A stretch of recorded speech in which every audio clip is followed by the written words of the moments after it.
Living world का क्या मतलब है, देखो सबसे पहले समझो जल्दी, फटाफट समझेंगे बेटा। लिविंग वर्ल्ड का मतलब होता है हम इसके अंदर क्या पढ़ने वाले हैं, लिविंग ऑर्गेनिजम्स के बारे में पढ़ने वाले हैं। किसके बारे में, लिविंग ऑर्गेनिजम्स के बारे में पढ़ने वाले हैं, मतलब जो जिंदा है, जो जिंदा है उनके बारे में पढ़ने वाले हैं। अच्छा, सबसे पहले बेटा यहाँ पर फोटो आता है किसका, यहाँ पर देखो, यहाँ पर बेटा सबसे पहले फोटो आता है किसका, अर्नेस्ट मेयर का। किसका, अर्नेस्ट मेयर का। हाँ, सेंचुरी लगा के मरे थे ये, देखो याद करना आसान है ना, कितना कि सेंचुरी लगा के मरे थे ये, देखो ना, 1904 में पैदा हुए और 2004 में मरे।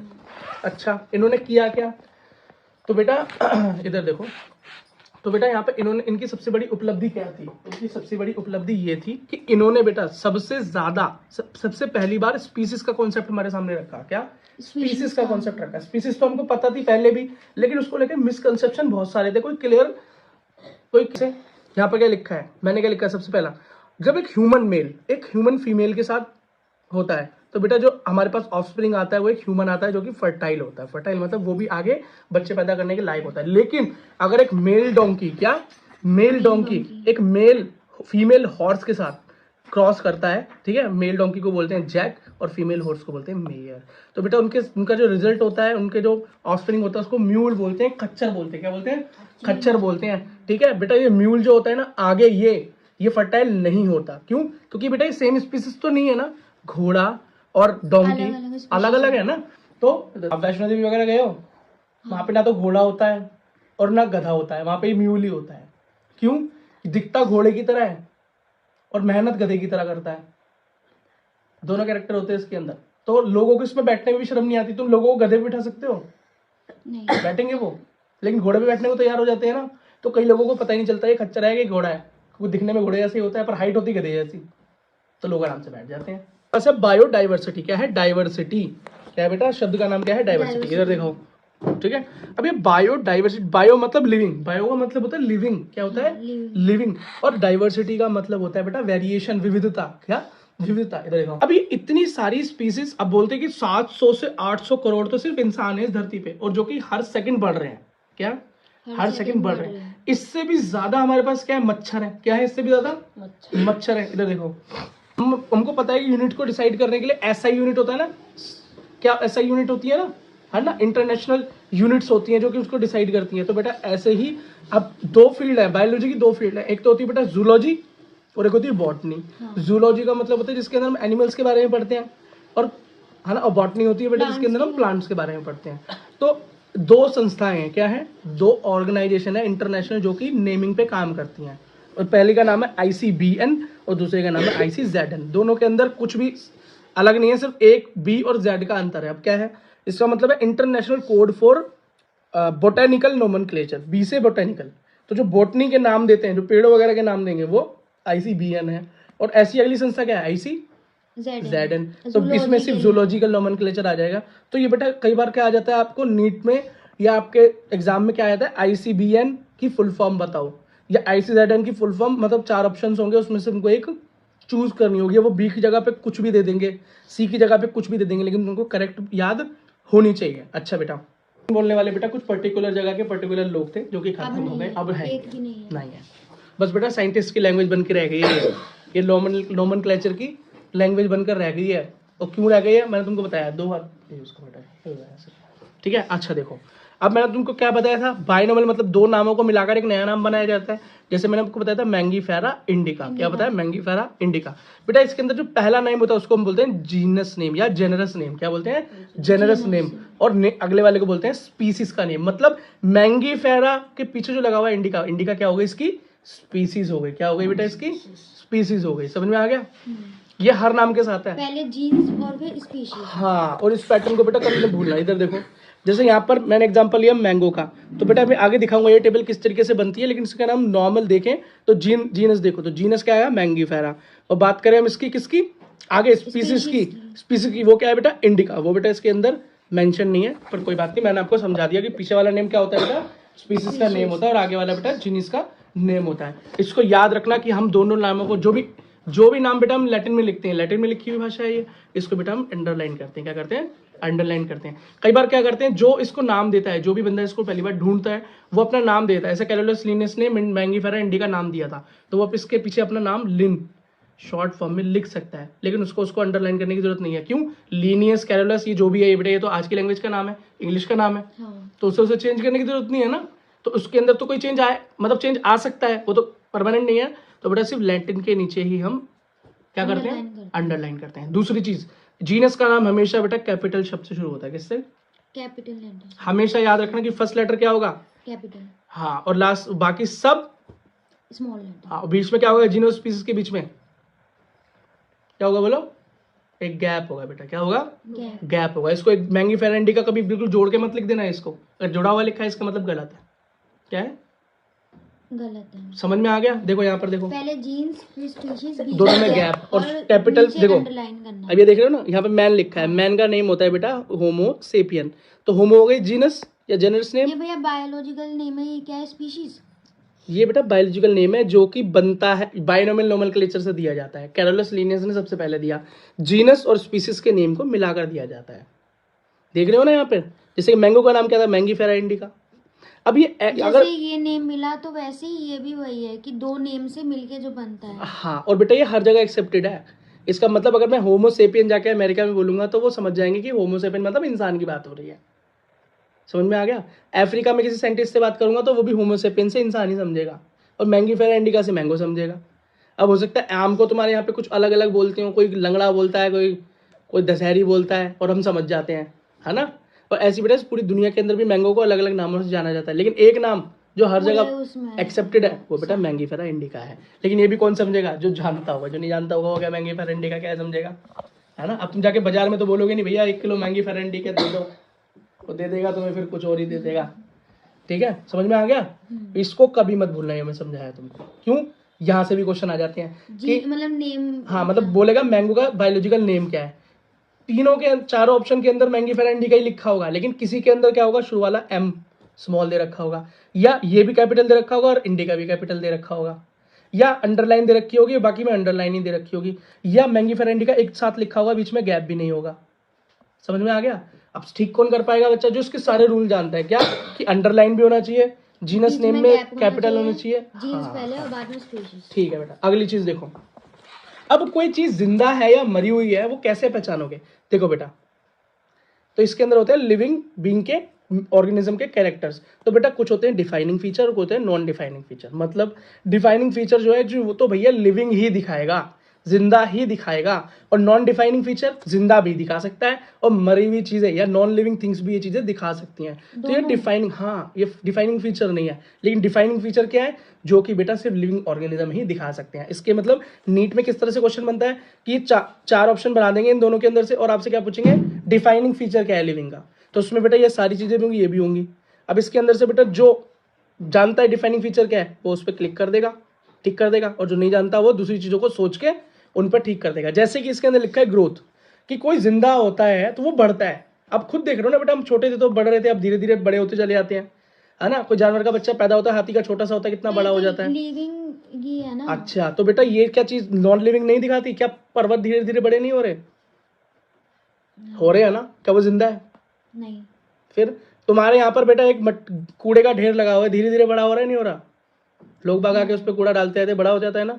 क्या वो जिंदा है? नहीं, नॉन लिविंग है। तो ये बेटा ये डिफाइनिंग फीचर कैसे हो सकता है? कभी नहीं हो सकता ना। अगली चीज देखो, रेस्पिरेशन, वो सॉरी रिप्रोडक्शन। रिप्रोडक्शन का मतलब होता है बेटा, सीधा सा मतलब होता है अपना नंबर को बढ़ाना। क्या? अपने नंबर्स को बढ़ा लेना। अब बेटा कोई चीज का नंबर बढ़ रहा है तो क्या जरूरी है कि वो लिविंग ही होगी? नॉन लिविंग चीजों के भी तो नंबर बढ़ सकते हैं। नॉन लिविंग में भैया एग्जांपल बहुत एग्जांपल हो सकते हैं। तुम्हारे सामने एक बड़ा पत्थर का टुकड़ा था, तुमने उसमें हथौड़ा मारा, उसके कई टुकड़े हो गए, उसका रिप्रोडक्शन हो गया। क्या वो जिंदा हो गया? एक खीरा आया तुम्हारे घर में, तुमने काट के 4 कर दिए, क्या वो जिंदा हो गया? नहीं। तो इसको डिफाइनिंग फीचर कह सकते हो? हाँ। नहीं कह सकते बेटा। मतलब उसमें नॉन डिफाइनिंग में तो आएगा ना ये। हाँ, और सीधी सी बात देखो, ये तो ऐसे एग्जांपल दे दिया मैंने जो तुम बुक में नहीं कॉपी में लिखोगे। जो बेटा म्यूल पैदा हुआ था मेल डोंकी से और फीमेल हॉर्स से, जो म्यूल पैदा हुआ था, पर वो फर्टाइल क्या वो आगे रिप्रोडक्शन कर सकता है? तो बेटा क्या ये हमारा डिफाइनिंग फीचर हो सकता है? कभी भी एक डिफाइनिंग फीचर नहीं हो सकता। अगली चीज क्या है? रेस्पिरेशन, मतलब सांस लेना, रेस्पिरेशन। क्या डिफाइनिंग फीचर हो सकता है? कोई चीज सांस ले रही है तो वो जिंदगी है। अब तुम बोलोगे पता नहीं, हो भी सकता है, क्योंकि सांस तो जिंदा ही लेते हैं। तो बेटा आपने देखा है जो लोहार होता है ना, लोहार होता है या साइकिल में हवा भरने वाले होते हैं, उनके पास एक पंप होता है। वो पंप भी क्या करता है, कभी फूलता है फिर बंद होता है, फिर फूलता है और फिर बंद होता है, कम मतलब फूलता है और छोटा हो जाता है। जैसे उसमें हवा भरती है वो फूल जाता है, हवा ऐसी वो साइकिल में डाल देते हैं वो पतला हो जाता है। ठीक है, समझ में आ रहा है? तो क्या वो जिंदा है? नहीं ना। अब बेटा डिफाइनिंग फीचर्स को पढ़ते हैं। मेटाबॉलिज्म मतलब खाने का पचना, खाना सिर्फ जिंदा ही पचा सकता है और कोई नहीं पचा सकता। अगला कॉन्शियस मतलब सेल ऑर्गेनाइजेशन, इसका मतलब सेलुलर स्ट्रक्चर होगा उसका, सेल्स होंगे उसके अंदर, लिविंग सेल्स, यही हो सकता है। कॉन्शियसनेस सबसे इंपॉर्टेंट है। क्या है? कॉन्शियसनेस सबसे इंपॉर्टेंट है। क्यों बेटा? मेटाबॉलिज्म तो हम बाहर भी करा सकते हैं लैब में, है ना। सेल से तो बेटा नॉन लिविंग चीजों को भी बना सकते हैं, कोई चीज मर गई लेकिन वो सेलुलर स्ट्रक्चर है। लेकिन बेटा कॉन्शियसनेस, कॉन्शियसनेस का मतलब होता है किसी को मैं हाथ लगाऊं वो उस चीज को लेके कॉन्शियस हो, मतलब रिएक्ट करे, सर्दी महसूस हो, गर्मी महसूस हो, दर्द महसूस हो, वो सिर्फ लिविंग ही कर सकता है। नॉन लिविंग कर सकता है क्या पत्थर एक कॉन्शियसनेस दिखा सकता है कभी तुम्हें? नहीं, कभी नहीं दिखा सकता ना।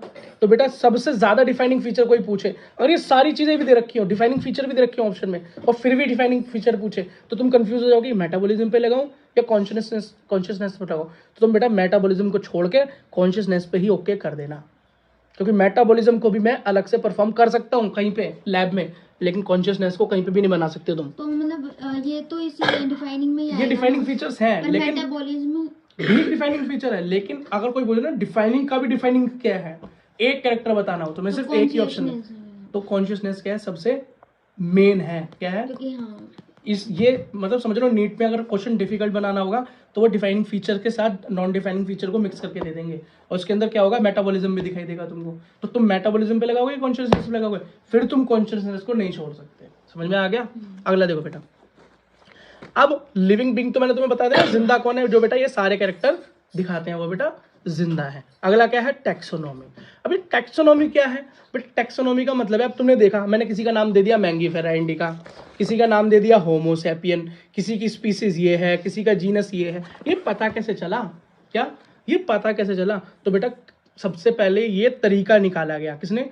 कैलोरस लिनेसिस ने बाइनोमियल नोमेनक्लेचर दिया, उन्होंने ये तरीका निकाला कि चीजों को किस तरीके से पता लगाओगी, क्या चीज क्या है, कौन सी स्पीसीज में एग्जिस्ट करता है, कौन सी जीनस में, ये सब पता लगाने का एक तरीका इवॉल्व किया, उसको टैक्सोनॉमी बोलते हैं। क्या बोलते हैं? टैक्सोनॉमी बोलते हैं। सबसे पहले बेटा इस टैक्सोनॉमी की चारों चीजों को तुम्हें याद करना पड़ेगा। क्या होता है? सबसे पहले होता है कैरेक्टराइजेशन। हम देखते हैं कोई भी चीज का कैरेक्टर क्या है, कोई नया ऑर्गेनिज्म दिखाई दिया, हम उसके कैरेक्टर देखेंगे, अरे इसके तो 2 हाथ 2 पैर हैं, नाक है, कहीं तो इंसान जैसे दिखाई दे रहा है, या इसके तो 6 पैर हैं, रैंग रैंग के चल रहा है, छोटा सा है, ये तो कीड़े जैसे दिखाई दे रहा है ना, ये तो कॉकरोच जैसे दिखाई देता है, या तो इस रैंक के चल रहा है, ये तो केंचुए जैसे दिखाई देता है। समझ गए? तो इसको बोलते हैं कैरेक्टर। सबसे पहले कैरेक्टर देखना, फिर उन कैरेक्टर के हिसाब से उसको आइडेंटिफाई करना। क्या? आइडेंटिफाई करना, पहचानना। अगर पहचान लिया पहले से है तो उसे क्लासिफिकेशन कर देंगे, मतलब उसको इस क्लासेस में डाल देंगे कि ये स्पीसीज हो गई, ये जीनस हो गई, इसमें हम डाल देंगे, पहले से डिफाइन है। लेकिन अगर कोई नई चीज मिल गई, क्या, या मान लो ये वीडियो बना रहा है, ये गोलू दिख गया किसी को, तो क्या दिखेगा इसको? यार ये तो इंसान भी नहीं है, जानवर भी नहीं, क्या है ये? तो इसके लिए क्या होगा? एक नई क्लासिफिकेशन बनानी पड़ेगी, इसके नई टर्म बनानी पड़ेगी, तो उसको बेटा नॉमेनक्लेचर बोलेंगे। अगर कोई नई चीज मिल जाए उसका नया नाम देना पड़े तो उसको नॉमेनक्लेचर बोलते हैं। और अगर पहचान में आ जाए भैया ये तो यही है, इसको अगर नॉर्मल नया नेम होगा तो नोमेनक्लेचर में आएगा, तो नॉमेनक्लेचर में डाल दिया जाएगा, अगर उसका कोई नाम ना हो, आज तक कभी मिला ही ना हो। ठीक है, अगली चीज देखो, मॉडर्न टैक्सोनॉमी क्या है? तो ये तो पुराना तरीका है, ये नया तरीका है। नया तरीका में कुछ भी नहीं है, पुराने तरीके के साथ एक नई चीज और जोड़ दी है। हम इसके अंदर एक चीज और देखते हैं। क्या देखते हैं?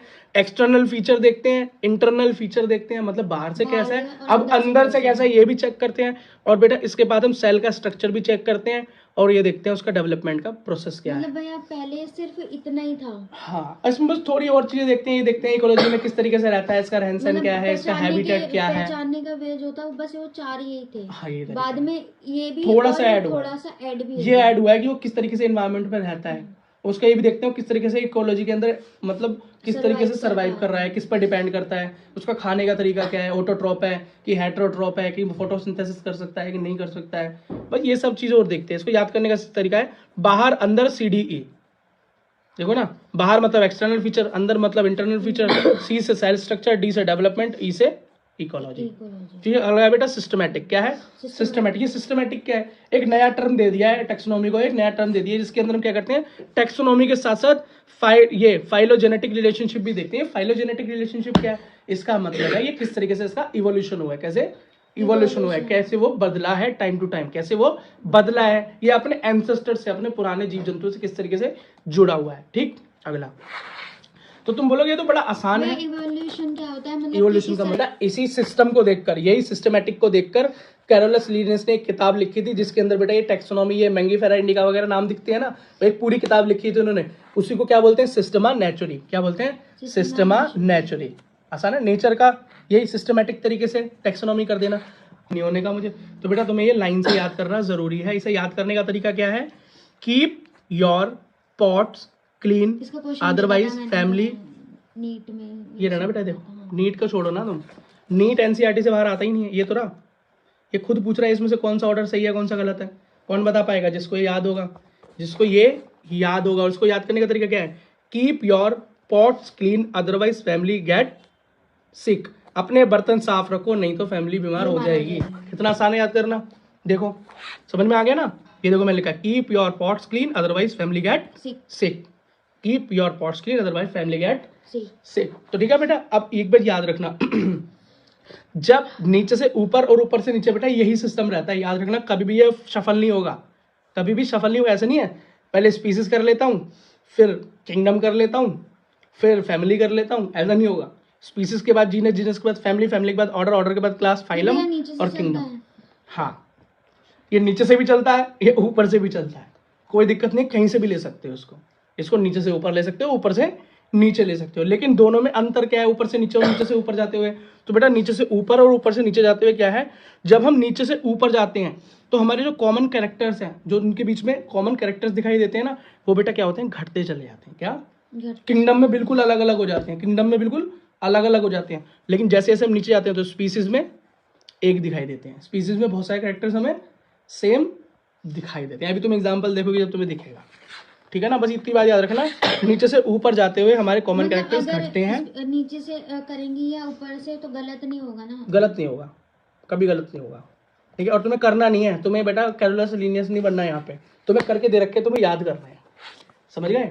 जब तुम आगे जाके कभी बॉटनी में पीएचडी वगैरह करोगे तब ये सब, या जूलॉजी में, तब ये सब करने लगना। लेकिन अभी तो तुमको साइंटिस्ट बनने की जरूरत नहीं है, अभी जो इतना तुम्हारे एनसीईआरटी में किया हुआ है नोमेनक्लेचर, वही तुम्हें याद करना है सिर्फ। और ये उसका पैटर्न है, और ये पैटर्न क्यों याद करना है मैंने तुम्हें बता दिया। नीट में क्वेश्चन आता है बेटा, ये गलत बनाकर दे देते हैं और एक सही दे देते हैं, अब सही ऑर्डर चेक करना होता है, या बीच में से एक नाम गायब कर देंगे, 4 ऑप्शन देंगे, बताओ क्या भरना है इसमें। तो पता होगा तो बर्तन साफ रखना काम हो जाएगा, ठीक है? अगला देखो बेटा, टेक्सोनॉमिकल एड क्या होता है? क्या? अच्छा, इसे बोलते हैं, ये तो मैंने बताया, इनको बेटा टैक्सा बोलते हैं। क्या बोलते हैं? टैक्सा बोलते हैं। मतलब टैक्सोनॉमी के अंदर क्या आता है? क्लासिफिकेशन। क्लासिफिकेशन के अंदर भी बेटा छोटे छोटे जो चीजें हैं ये, इनको बेटा टैक्सा बोलते हैं। क्या बोलते हैं? टैक्सास बोलते हैं। अगला देखो, टैक्सोनॉमिकल एड्स क्या है? बेटा टैक्सोनॉमिकल एड्स का मतलब होता है कि ये जब चीजें तुमने आइडेंटिफाई कर ली, ये चीजें तुमने आइडेंटिफाई कर ली, अब इन चीजों को बेटा रखोगे कहाँ पर? रखोगे कहाँ पर? मेरे को एकदम से पता लगाना है भाई, मेरे को एकदम से पता लगाना है कि मैंगीफेरा इंडिका देखना है मेरे को, तो मैं कहाँ जाऊँगा एकदम से मैंगीफेरा इंडिका देखने? तो मैं जाऊँगा बेटा बोटेनिकल गार्डन में, हर्बेरियम में। अब ये होता क्या है? हर्बेरियम होता क्या है? ये सब ये देखो बेटा, हर्बेरियम क्या है? हर्बेरियम छोटे प्लांट्स के लिए होता है। किसके लिए? छोटे प्लांट्स के लिए, है ना? छोटे छोटे प्लांट्स होते हैं, जैसे तुमने देखा पार्क के किनारे छोटे छोटे प्लांट्स होते हैं, वो तो बड़े पेड़ बनते नहीं कभी भी। उनको क्या करते हैं? उनको बेटा तोड़ते हैं, ठीक है? उनकी पत्तियों को सुखा लेते हैं, सुखा लेते हैं, एक बेटा शीट लेते हैं, कैसी? प्लास्टिक की शीट लेते हैं उस, या जिलेटिन की शीट लेते हैं, उसके अंदर उसको रख देते हैं और ऊपर से बंद करते हैं, समझ लो लैमिनेशन कर दी। क्या करते हैं? लैमिनेशन कर देते हैं। क्यों करते हैं? कुछ केमिकल्स डालते हैं ताकि वो खराब ना हो, ठीक है? ताकि उसको हम सालों साल देख सके कि ये पत्ती इस तरह की दिखाई देती है। और जहाँ से भी हम उसको कलेक्ट करते हैं वहाँ पर क्या करते हैं बेटा, उस मान लो ये शीट है और इसके अंदर बेटा ये हमारा पेड़ है छोटा सा, ये उसकी पत्ती है, जड़ है, तो यहाँ पर एक छोटा सा टैग लगा देंगे। जैसे मान लो तुम गई थी ढूंढने, तो तुम यहाँ पर क्या लिखोगी? अपना नाम लिखोगी, कलेक्टर्स नेम, कलेक्शन की जगह लिखोगी, कलेक्शन की डेट लिखोगी, उसका साइंटिफिक नेम या बॉटनिकल नेम जो आपको पता है मान लो, तो वो लिखोगी, और उसके साथ साथ उसका कॉमन नेम भी लिखोगे कि उसको बेटा लोकली क्या बोला जाता है। मतलब ये जगह जहाँ पे मतलब रखा जाता है, उसको हर्बेरियम बोलते हैं। क्लासिफाई सब करने के बाद, उसको हर्बेरियम बोलते हैं। जहाँ पर ये शीट बनाने के बाद रखी जाती है प्रिजर्व करके, जहाँ पर जाकर तुम कभी भी देख सकते हो, उसको हर्बेरियम बोलते हैं। समझ में आ गया? तो इस जो नेम प्लेट जो लगती है, नेम की जो शीट लगती है, इसमें कितनी चीजें होती हैं? 7 कैरेक्टर होते हैं। कितने होते हैं?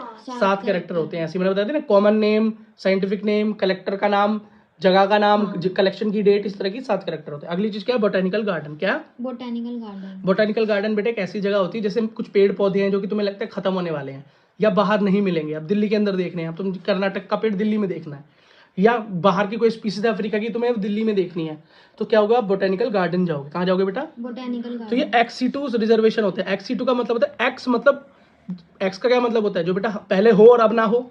एक्स हस्बैंड का क्या मतलब हुआ? कि पहले हस्बैंड था लेकिन अब, नहीं है। है ना। एक्स वाइफ का मतलब क्या है? कि पहले वाइफ थी लेकिन अब। नहीं है। एक्स सर्विसमैन मतलब पहले सर्विस में था लेकिन अब, नहीं है ना। तो एक्स जहां पर लग जाए, और C2 का मतलब होता है सिचुएटेड, कि जहां पर वो था, जहां पर वो था, मतलब सिचुएशन मतलब जहां पर नॉर्मल था वो, सिचुएटेड कहाँ था, और एक्स मतलब अब वो वहां पर नहीं है। इसका मतलब हम दूसरी जगह से पेड़ लाकर या पेड़ की स्पीसीज लाकर अपनी जगह पर जहां हम चाहते हैं वहां पर उसको रख देते हैं, और बेटा जब चाहे उसको देख सकते हैं। वो क्या होते हैं बेटा? Botanical garden. जूलॉजिकल गार्डन्स क्या होते हैं? जूलॉजिकल पार्क क्या होता है? एनिमल्स के लिए। हाँ, ये बेटा XC2 है। अब मान लो तुम्हें अफ्रीका का चीता देखना है, अब अफ्रीका नहीं जाना, तो वो दिल्ली। वहाँ पे खत्म हो रहे होते हैं तो वहाँ से ले आते हैं और उनको ऐसी जगह बेटा पे जरूरी नहीं रखते कि खत्म ही हो रहे हो, हम कई बार जो खत्म नहीं भी हो रहे थे उनको भी ले आते हैं सिर्फ देखने के लिए भी तो। और बेटा जो खत्म हो रहे होते हैं उनको तो लेकर आते ही आते हैं, क्यों? ताकि उनको आराम से यहाँ पे बचाया जा सके, उनकी संख्या बढ़ाई जा सके। तो XC2 का मतलब समझ रहे हो ना? एक्स मतलब जहां पर वो, जहाँ के वो नहीं है, अब उनको कहाँ पर लेके आए? जहाँ के वो जहाँ से, नहीं है। हाँ। एक्स हो गए वो, अपनी लोकेशन से एक्स हो गए, हट गए। अब अगर यहाँ पे अगला इसका शब्द क्या होता है? इन सीटू का मतलब जहां पर है हम वहीं पर किसी को प्रिजर्व कर दें। जैसे नेशनल पार्क, इसके अंदर है नहीं, मैं तुम्हें बता रहा हूँ। नेशनल पार्क क्या होता है?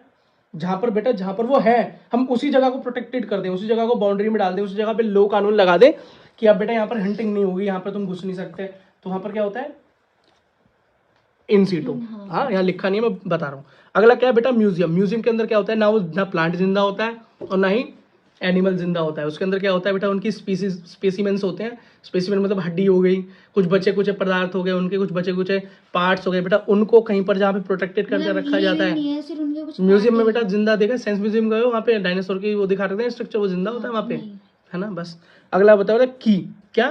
तो भैया वो रियल होते हैं? हाँ, ज्यादातर तो रियल ही होते हैं बेटा, कुछ जो फेक होते हैं वो दिखाई दे ही जाते हैं, तो वहाँ पे लिखा भी होता है कि असली नहीं है। की। अच्छा, अब ये की क्या है बेटा? की का यूज होता है किसी को पहचान कर, आइडेंटिफाई करके उसको बेटा एक साथ रखने में, या उसको कलेक्ट करके या सेफ रखने के काम आता है। की का मतलब होता है basis of similarities and difference, किसी को उसकी सिमिलैरिटी के हिसाब से और उसके डिफरेंस के हिसाब से अरेंज कर देना। अब सिमिलैरिटी और अलग अलग क्या है बेटा? पहले इसको, इसके अंदर एक शब्द आता है कपलेट। क्या आता है? कपलेट। और दूसरा आता है लीड। क्या? लीड। तो बेटा कपलेट होता है जिसके अंदर हम दो ऑप्शंस लेकर चलते हैं, मतलब दो कैरेक्टर लेके चलते हैं। क्या? दो कैरेक्टर लेके चलते हैं, तो उसको बोलते हैं कपलेट। और लीड का मतलब होता है इसके हम सिंगल ऑप्शन या सिंगल कैरेक्टर की बात करते हैं। किसकी? सिंगल कैरेक्टर की बात करते हैं, मतलब डबल बात ना करें। जैसे कि मेंडल ने प्लांट्स के अंदर क्या किया? एक बार सिर्फ पी प्लांट में हाइट देखी तो सिंगल कैरेक्टर, है ना। और बेटा एक बार क्या देखी? हाइट, और हाइट के साथ साथ उसने क्या देखा? हाइट के साथ साथ उसने बेटा प्लांट मतलब कैसा येलो है, हाँ, पॉट का रंग भी देखा, और फिर उसके अंदर जो बीज है बेटा ये देख सकते हो कि बीज का शेप और कलर भी देखा। अगला देखो बेटा, फ्लोरा क्या होता है? फ्लोरा का मतलब होता है एक इस तरीके की बेटा, इस तरीके की बुक या इस तरीके का डेटा जिसके अंदर फ्लोरा मतलब जितना भी एक एरिया के अंदर, पर्टिकुलर एरिया के अंदर, पर्टिकुलर टाइम के अंदर कितना बेटा इसके अंदर प्लांट्स है। प्लांट्स, फ्लोरा मतलब होता है प्लांट्स, कितने प्लांट की स्पीसीज है। मैं बोलता हूँ कि दिल्ली का फ्लोरा क्या है, मतलब दिल्ली के एरिया के अंदर अंदर कितने प्लांट्स है, उनको बेटे जहां पर कलेक्ट करते हैं उसको फ्लोरा बोलते हैं। क्या बोलते हैं? फ्लोरा बोलते हैं, ठीक है। अच्छा, मैनुअल क्या है? मैनुअल का मतलब, अच्छा इसकी जगह एक शब्द और आ जाता है फोना। क्या? वो एनिमल्स के हैं। हाँ, अगर फ्लोरा याद है तो फोना याद होगा, उसमें सिर्फ एनिमल कर देना यहाँ पे प्लांट्स की जगह पे। अगला हो गया भाई मैनुअल। मैनुअल के अंदर बेटा प्लांट्स और एनिमल दोनों का डेटा होगा। प्लांट्स और एनिमल दोनों का डेटा होगा। अब ये मोनोग्राफ क्या है भाई? मोनोग्राफ एक ऐसी चीज है जिसके अंदर एक टेक्सोन के बारे में होगा, सिर्फ एक टेक्सोन के बारे में। अब मैंने तुमको बताया था टेक्सोन क्या होता है, ये होता है मतलब kingdom, phylum, class, order, family, genus, species, ये बेटा एक टेक्सोन होता है। तो का भी मतलब अंदर जो है क्लासिफाई करना। हाँ, तो बेटा इस मोनोग्राफ की जब बात करते हैं तो उसके अंदर ये नहीं होगा कि सारी स्पीसीज को ले लोगे, कि मैं बोलूंगा भाई प्लांट का मोनोग्राफ बना दो, मैं सारी स्पीसीज ले लूंगा। नहीं बेटा, उसके अंदर मैं बोलूंगा खाली एक स्पीसीज के बारे में बनाओ, या एक खाली जीनस के बारे में डेटा लेके आओ, या खाली एक फैमिली के बारे में डेटा लेके आओ। तो बेटा वो हम किसके अंदर डालेंगे? मोनोग्राफ के अंदर डालेंगे। किसके अंदर? जिसके अंदर खाली एक टेक्सोन के बारे में डेटा होता है। मान लो एक स्पीसीज के बारे में ही सिर्फ मेरे को डेटा लेके आना है, सारे सब पूरे मतलब एक स्पीसीज के टेक्सोन के बारे में लेकर आना है, या समझ गया मेरी बात को मैं क्या कहना चाह रहा हूँ? अगला क्या है? कैटेलॉग। क्या कैटेलॉग? कैटेलॉग का मतलब होता है जो भी डेटा दे रखा हो उसको अल्फाबेटिकली अरेंज कर देना, कैटेलॉग कहलाता है। अल्फाबेटिकली मतलब ABCDEFGH इस तरीके के अरेंजमेंट में रख देना, कैटेलॉग कहलाता है। कैटेलॉग का इस्तेमाल कहाँ होगा बेटा? हर्बेरियम में होगा, नहीं होगा? इतनी सारी शीटें बन जाएंगी, उन शीटों को अरेंज कैसे करोगे? कैटेलॉग के हिसाब से तो करोगे, ठीक है। फ्लोरा एंड फोना बहुत सारे कलेक्ट हो जाएंगे, किस हिसाब से लगाओगे बेटा? कैटेलॉग के हिसाब से तो लगाएंगे। और इसी के साथ बेटा आपका चैप्टर खत्म होता है। Chapter number 2 biological classification, kingdom, phylum, class, order, family, genus, species, ठीक। और हमने देखा था बेटा किंगडम के अंदर सबसे कम कैरेक्टर मैच होते हैं और स्पीसीज में सबसे ज्यादा कैरेक्टर मैच होते हैं, ठीक है बेटा। अगला देखो, अब इसी तरीके से यहाँ पर एक टेबल दी हुई है, मतलब यहाँ पर दिया है 5 किंगडम क्लासिफिकेशन। इसका क्या मतलब हुआ? तो बेटा देखो अब जरा समझते हैं, जरा कहानी समझते हैं इसकी। तो बेटा सबसे पहले एरिस्टोटल ने, किसने? साइंटिस्ट का नाम आया फर्स्ट, एरिस्टोटल। एरिस्टोटल जी ने सबसे पहले क्लासिफिकेशन करने के लिए बीड़ा उठाया। उन्होंने बेटा सारे ऑर्गेनिज्म को, लिविंग ऑर्गेनिज्म को 2 किंगडम्स में बांटा। पहली को उन्होंने बोला प्लांट किंगडम और दूसरी को बोला एनिमल किंगडम। बात हो गई खत्म। तो प्लांट में क्या हो गया? ट्री भी आ गया, श्रब भी आ गया, हर्ब भी आ गया। हर्ब होते हैं घास, श्रब होते हैं थोड़े ऊंचे पौधे से अमरूद, और ट्री बेटा ऊंचे। एनिमल के अंदर इसने बेटा एनिमल को भी 2 कैटेगरी के अंदर लिया, क्या? रेड ब्लड वाले और विदाउट रेड वाले। कुछ कीड़े मकोड़ों के अंदर आप फोड़ते हो, उनको मार देते हो तो उसमें रेड ब्लड नहीं निकलता शायद, है ना, अजीब सा लिक्विड निकलता है। अब बेटा क्लासिफिकेशन के अंदर तुम्हें यहाँ पर गड़बड़ नहीं लग रही? बेटा गड़बड़ यही तो थी कि जब तक माइक्रोस्कोप तो था नहीं, बैक्टीरिया वगैरह के बारे में पता नहीं था, है ना, और बहुत सारे जीव जंतु, इतनी स्पीसीज खोजी भी नहीं गई थी। लेकिन जैसे जैसे नई नई स्पीसीज मिलती चली गई, बैक्टीरिया मिलने चले गए, वो वायरस मिला, बैक्टीरिया मिला, उसके बाद बेटा फंगी मिली, एल्गी मिली, तो बेटा वो कहीं भी एनिमल के साथ फिट ही नहीं होती थी। क्यों? बैक्टीरिया तो ऐसा है जो अपना खाना खुद भी बना लेता है और मौका पड़े तो दूसरे से खा लेता है, बीमारी भी फैला देता है और फायदा भी कर देता है। अब एनिमल के साथ तो वो फिट हो ही नहीं रहा। अब प्लांट के साथ भी ऐसा ही केस था, जो भी सब मिले इसी के अंदर फिट हो जाए। तो बेटा क्या हो गया? बहुत घिचपिच हो गई। क्या हो गई? बहुत बेटा पहचानना मुश्किल हो गया। क्या हो गया? पहचानना मुश्किल, क्योंकि जैसे जैसे एक्सप्लोरेशन करते गए, एरिया बढ़ता गया, स्पीसीज बढ़ती चली गई। तो हमें ये जो 2 किंगडम क्लासिफिकेशन जो थी, जो 2 किंगडम क्लासिफिकेशन कह सकते हो, हाँ में बांटनी पड़ी, पर हाँ। उसके बाद बेटा एक दूसरे साइंटिस्ट भी थे जिन्होंने इसका ट्राई मारा एरिस्टोटल के बाद, वही अपने कैरोलस लिनियस, जिन्होंने बायनोमियल नोमेनक्लेचर दिया था पिछले चैप्टर में। उन्होंने भी बेटा प्लांटी और एनिमल के अंदर एक किंगडम्स को डिवाइड करके क्लासिफिकेशन करने की मेहनत की। लेकिन बेटा वही जो मैंने तुमको केसेस बताया, इन केसेस के चक्कर में ये क्लासिफिकेशन फेल हो गई। तो उसके बाद आई 3 किंगडम क्लासिफिकेशन, जिसको देने वाले थे अर्नेस्ट हैकल। क्या नाम था? अर्नेस्ट हैकल उनका नाम था साइंटिस्ट का। उन्होंने 3 किंगडम क्लासिफिकेशन दी।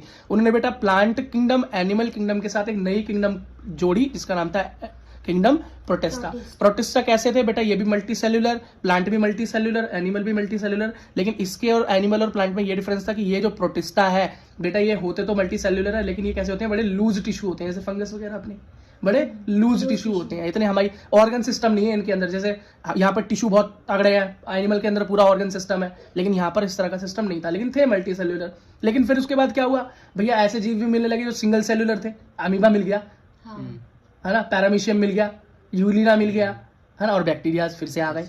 अब अगला देखो तो बेटा एक साइंटिस्ट है, उनका नाम था कॉपलैंड। क्या नाम था? उन्होंने बेटा कॉम्प्लैंड पी के बड़े हुए थे, इसलिए उनका नाम कॉम्प्लैंड से कॉपलैंड हो गया, ऐसे याद कर लेना बेटा।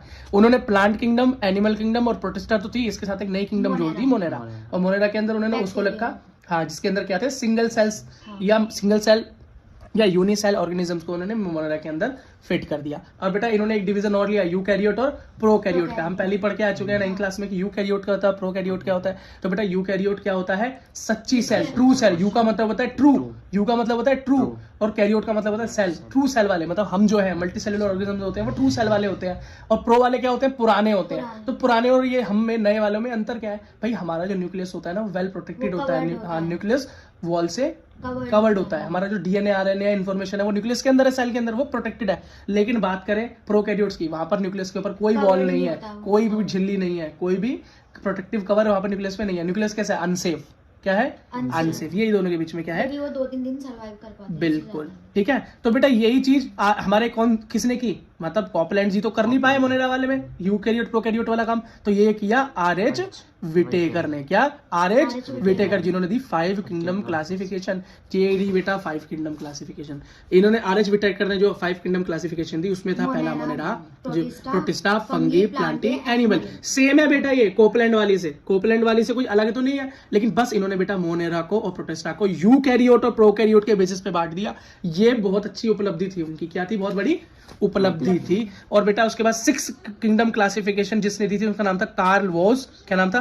Karl was. सेम वही बेटा उन्होंने यू बैक्टीरिया, आर्की बैक्टीरिया के अंदर बांटा। बैक्टीरिया को आगे हम पढ़ेंगे, लेकिन बेटा 6 किंगडम क्लासिफिकेशन के बारे में नीट में उतना ही पूछा जाता है जितना नीट में मैथ पूछा जाता है। और मैथ कितना पूछा जाता है नीट में? 0।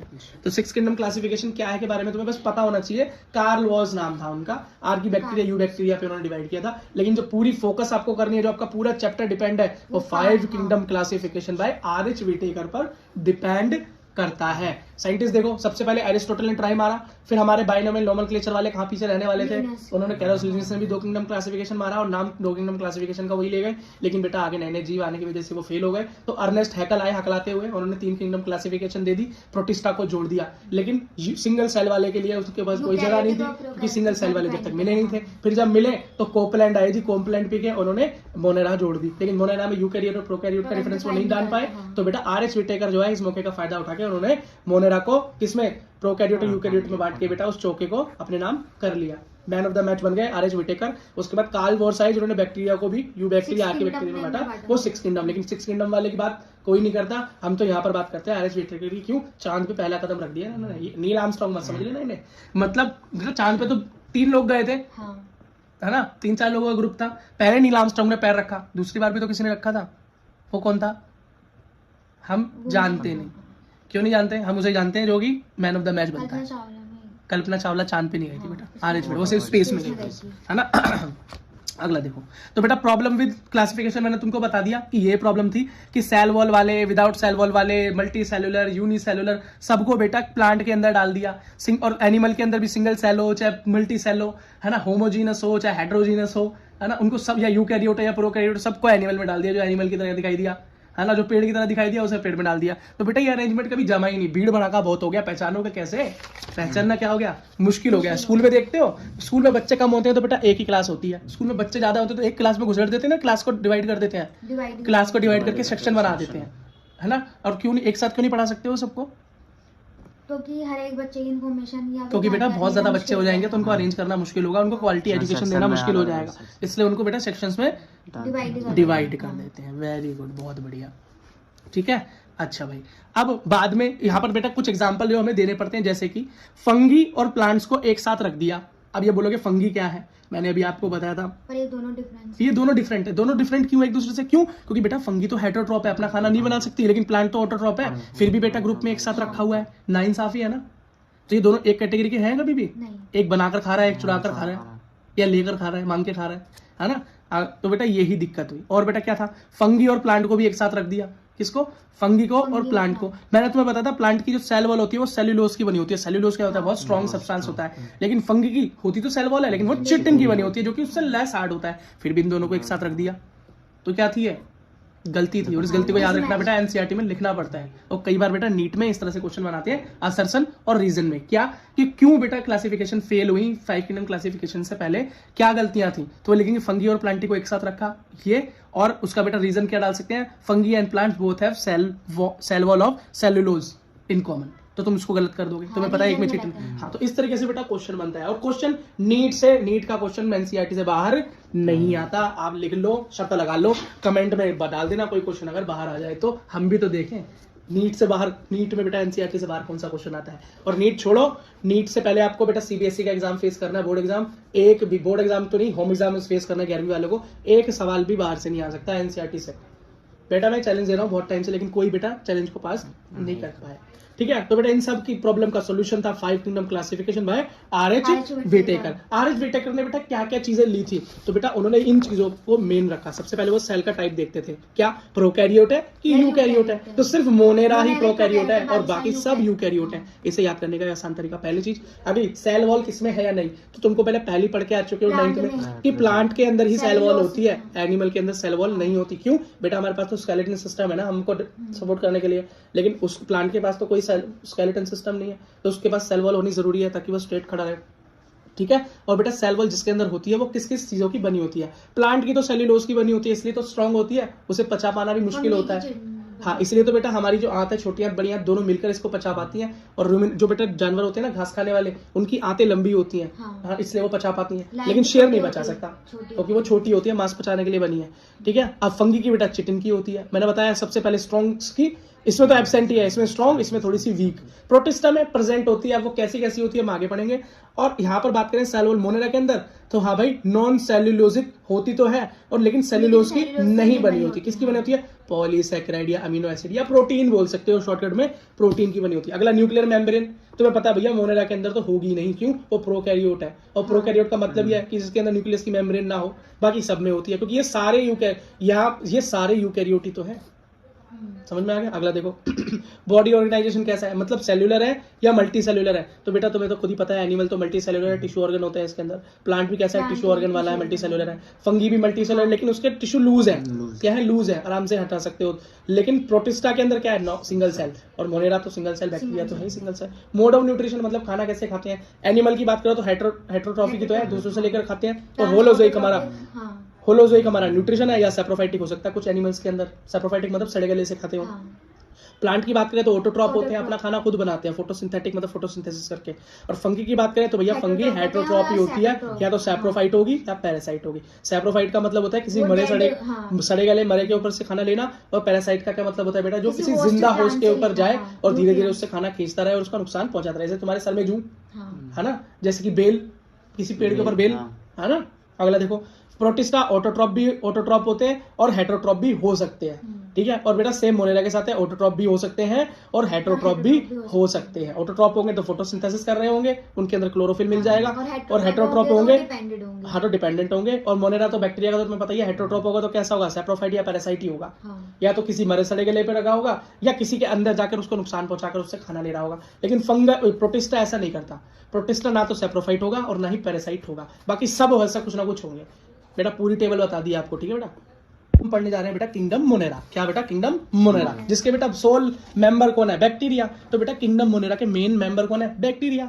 बैक्टीरिया क्या होते हैं भैया? मोस्ट अबंडेंट माइक्रो ऑर्गेनिज्म है इस दुनिया में, सबसे ज्यादा पाए जाने वाला माइक्रो ऑर्गेनिज्म। माइक्रो मतलब जिसे सिर्फ माइक्रोस्कोप में देखा जा सके, जिसका साइज इतना छोटा हो कि देखा ना जा सके आंखों से। मोस्ट एक्सटेंसिव मेटाबॉलिज्म, मतलब भैया मेटाबॉलिज्म में भी बड़ा डिफरेंस है। कोई तो हेटेरोट्रॉप है और कोई ऑटोट्रॉप है।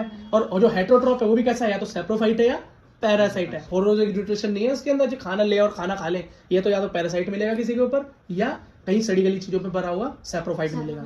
ठीक है। न्यूट्रिशन का मैंने तुम्हें बता दिया, ऑटोट्रॉप भी हो सकता है और हेटेरोट्रॉप भी हो सकता है। ऑटोट्रॉप होते हैं थोड़े, लेकिन हेटेरोट्रॉप होते हैं ज्यादा, मेजोरिटी है। अब शेप कैसी होगी भैया? कोमा जैसी शेप हो तो विब्रो बोल देना, कोकस जैसी शेप हो तो स्फेरिकल शेप हो तो कोकस। एक बार बुक में ही दिखा देता हूँ ये देखो, गोल शेप हो तो कोकस, ठीक है। रॉड शेप हो तो बेसिली, स्पाइरल जैसी शेप हो तो स्पाइरिना, और बेटा विब्रो मतलब कोमा शेप हो तो विब्रियो बोल देते हैं। जैसे तुमने एक बेटा नाम सुना होगा स्ट्रेप्टोकोकस निमोनिया का बैक्टीरिया, तो उसके अंदर कोकी क्या है?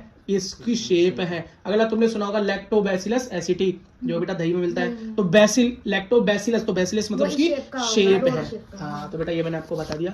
अगली चीज देखो, तो मैंने तुमको बता दिया है, vibrio comma, coccus spherical, bacillus rod या स्पेरिलम स्पाइरल शेप को बोलते हैं। अब बेटा बड़ी इंपॉर्टेंट चीज कि यहाँ तक तो बात हुई थी आर एच विटेकर की, लेकिन आर एच विटेकर भी जो नहीं बता पाए वो था, जो कौन बताकर गए हमको लास्ट में एक साइंटिस्ट है जिन्होंने 6 किंगडम क्लासिफिकेशन दिया, उनका नाम था कार्ल वॉर्ट्स। और ये हमारा और वॉर्ट्स कर गए, जीवन वॉर्ट्स मतलब खराब कर गए। तो उन्होंने क्या बताया कि भैया आर्की बैक्टीरिया होता है और यू बैक्टीरिया होता है। तो एक बार जरा आर्की बैक्टीरिया को देख लेते हैं क्या है, क्यों यहाँ से सबसे ज्यादा क्वेश्चन आए इस हिस्ट्री में। इस चैप्टर से सबसे ज्यादा क्वेश्चन आर्की बैक्टीरिया से पूछा गया, नीट में भी। ठीक, अब सुनो, लिव इन हार्श हैबिटेट मतलब जहां आप सोच भी नहीं सकते वहां ये जिंदा रह सकते हैं। मतलब बहुत ज्यादा गर्मी हो जहां पर इंसान सर्वाइव ना कर सके वहां ये मिल जाएगा, बहुत गर्म पानी हो वहां भी ये मिल जाएगा, बहुत ठंडा पानी हो वहां भी ये मिल जाएगा, जानवरों के पेट में ये मिल जाएगा, तेजाब में ये मिल जाएगा, गोबर में ये मिल जाएगा। ठीक है, तो ये क्या है?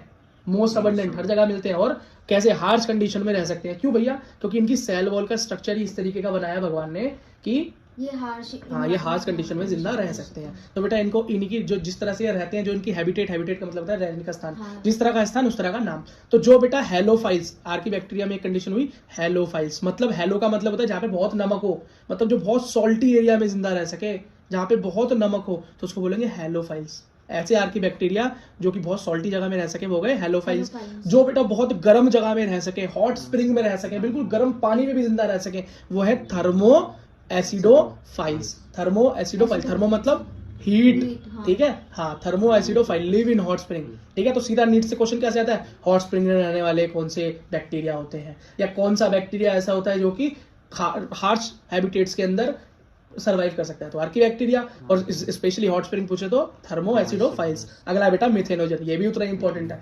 मिथेनोजन क्या है, जो कि बेटा मीथेन गैस बनाने में मदद करता है, और मीथेन गैस तो भैया हमें गोबर से मिलती है, किससे मिलती है, गोबर से मिलती है, या हमें मार्शी एरिया से मिलती है, कीचड़ विचड़ वाली जगहों के अंदर इकट्ठा करके वो मीथेन बनाई जाती है। तो बेटा ये हमें क्या मिल सकता है, रुमिनेंट गट, मतलब घास खाने वाले जानवरों के पेट में मिलता है, और ये क्या करता है, बायोगैस या मीथेन गैस, कोई बायोगैस बोलते हैं, बनाने में मदद करता है, किसमें, गोबर से। बात समझ में आ गई, ठीक है बेटा। अगला क्या है, साइनोबैक्टीरिया, क्या, साइनोबैक्टीरिया, और साइनोबैक्टीरिया का ही एक एग्जांपल या दूसरा उसका नाम है ब्लू ग्रीन एल्गी। इसे कैसे याद कर लो, इसे यहाँ से करते हो 2 2 जा 4 होता है ना, ऐसे याद कर लो, A फॉर एप्पल की तरह। अगर मैं साइनोबैक्टीरिया बोलूं तो तुम ब्लू ग्रीन एल्गी समझ लेना, ब्लू ग्रीन एल्गी समझ लेना। क्यों बेटा, इसका रंग ही होता है ब्लू और ग्रीन। क्या होता है बेटा, ये देखो blue green algae, green colour की दिखाई दे रही है, ब्लू ब्लू इसके अंदर बेटा कुछ स्ट्रक्चर्स हैं। अब मैं बताऊंगा इनका काम क्या होता है। तो ब्लू ग्रीन एल्गी का चित्र दिखा लिया आपने, रंग भी देख लिया इसका, इसलिए इसका नाम होता है। बेटा इसके 2 एग्जाम्पल हैं, क्या 2 एग्जाम्पल हैं। एग्जाम्पल बेटा पहली बार पढ़ने वाले बच्चों के लिए अजीब है, पहले जो पढ़ चुके हैं उनके लिए सिर्फ याद करने की दिक्कत है। तो नोस्टॉक और एनाबीना, नोस्टॉक और एनाबीना। ब्लू ग्रीन एल्गी का एग्जांपल कैसे याद करोगे, नोस्टॉक और एनाबीना। रट डालो इसको, क्या करो, रट डालो, ठीक है। अच्छा बेटा साइनोबैक्टीरिया के थोड़े कैरेक्टर देख लो। एक तो ये फोटोसिंथेटिक होता है, क्यों, ग्रीन कलर दिखाई दे रहा है ना, तो ग्रीन कलर मतलब क्लोरोफिल ए प्रेजेंट है इसके अंदर, इसका मतलब ये हायर प्लांट्स की तरह फोटोसिंथेसिस करके काम अपना चला सकता है अगर ये ऑटोट्रॉप हो। यूनिसेल्युलर होता है, तो बेटा ये तो सोचने की बात ही नहीं है, मोनेरा तो वैसे ही यूनिसेल्युलर होता ही है। अगला क्या है, इनके ऊपर जिलेटिनस शीथ होती है। शीथ मतलब बेटा एक जिलेटिन की ये कवरिंग है इसके ऊपर, क्या है, जो इसे प्रोटेक्ट करती है, जिलेटिन। तो ये पूछ लेते हैं कि ये शीथ जो है ब्लू ग्रीन एल्गी के ऊपर ये किस चीज की बनी हुई है, तो हम बोलेंगे जिलेटिन की बनी हुई है, ठीक है। अच्छा ये तुम्हें कहाँ मिलेगा, ये बेटा पानी के अंदर तुम्हें बुलबुले फुलाते हुए मिल जाएगा। नाला देखा है अपना, कभी कभी उसमें से ऐसा होता है बुलबुले से उठते हैं, ये इसी का काम है भाई साहब का। अगला, हाँ ब्लू ग्रीन एल्गी का। अगला फिक्स मतलब एल्गल ब्लूम, वो सॉरी, अगर हम बोलोगे वाटर के अंदर ब्लूम, वाटर में झाग निकालता है एकदम से, वो बेटा यही काम करता है, बड़े गंदे गंदे पानी में निकालता है, साफ पानी में नहीं। मैंने पानी डाला मग्गे से, बाल्टी में झाग बन गए, ब्लू ग्रीन एल्गी वहाँ नहीं है, ठीक है। अगला देखो, फिक्स एटमॉस्फेरिक नाइट्रोजन, बहुत इंपॉर्टेंट है। आसमान की मतलब हमारे एनवायरनमेंट में से N2 नाइट्रोजन को लेता है और उसको बेटा कहाँ करता है, फिक्स कर देता है। कहाँ पर बेटा, जमीन के अंदर डालने की काम करता है। और क्यों चाहिए हमको जमीन के अंदर नाइट्रोजन, क्योंकि बेटा पेड़ों को बढ़ने के लिए नाइट्रोजन की भी जरूरत होती है, और ये काम कौन करता है भाई, साइनोबैक्टीरिया करता है। ऐसा इसके अंदर क्या है, तो बेटा इसके अंदर एक जगह, एक चीज है, एक ऑर्गेनिज्म का नाम है हेट्रोसिस्ट। ये देखो, तो बेटा इस ब्लू ग्रीन एल्गी के अंदर इसके ब्लू ग्रीन कलर का इसके अंदर क्लोरोफिल ए, जिलेटिन की इसकी शीट, और ये रहा हेट्रोसिस्ट। क्या है, हेट्रोसिस्ट, और यही क्या कर रहा है, N2 फिक्सेशन का काम कर रहा है। और ये बड़ा जरूरी हो गया, नीट में क्वेश्चन क्या आएगा, कौन सा बैक्टीरिया N2 फिक्सेशन करता है, हाँ तो आप बोलोगे ब्लू ग्रीन एल्गी। और ये आप पूछ लेंगे ब्लू ग्रीन एल्गी में वो पूछेंगे बेटा कि इसके अंदर कौन सा ऐसा ऑर्गन है जो कि ये काम करवाता है, तुम बोलोगे हेट्रोसिस्ट है। क्या है, हेट्रोसिस्ट है। अगला देखो, हेट्रोट्रॉपिक बैक्टीरिया जो होता है बेटा, सब ऑटोट्रॉप तो बहुत कम है, लेकिन हेट्रोट्रॉप सबसे ज्यादा है, जो अपना खाना खुद बना नहीं सकते। और हेट्रोट्रॉप भी कैसे हैं, ज्यादा से ज्यादा डीकम्पोजर है। डीकम्पोजर कौन होता है, मरे गड़े सड़े को खाकर अपना भोजन लेते हैं और उसको धीरे धीरे गलाकर खत्म कर देता है। बैक्टीरिया बेटा बहुत चीजों में काम आता है, जैसे कि कर्ड बनाने में, लैक्टोबैसिलस एसिटी नाम है, जो कि दूध को दही बनाने में काम आता है। दूसरा एंटीबायोटिक्स बनाने में, जैसे कि एंटीबायोटिक बनाने में, ठीक है, दवाइयां बनाने में। अगला N2 फिक्सेशन तो करता ही है, और कहाँ करता है बेटा, लेग्यूम्स की जड़ में, मतलब दाल वाले पौधों की जड़ों के अंदर भी नाइट्रोजन फिक्सेशन कर देता है। क्यों, अगर ऐसा ना हो तो ये अपनी दालें ठीक से ना बना पाए, बढ़ ना पाए, ग्रोथ ना हो, प्रोटीन ना मिल पाए, ठीक है। तो ये याद रखना, नाइट्रोजन फिक्सेशन वाला क्वेश्चन क्या है, बड़ा ही जरूरी है, मुझे लगता है पूछा भी जा सकता है, थोड़ा इंपॉर्टेंट सा दिखाई दे रहा है मेरे को ये।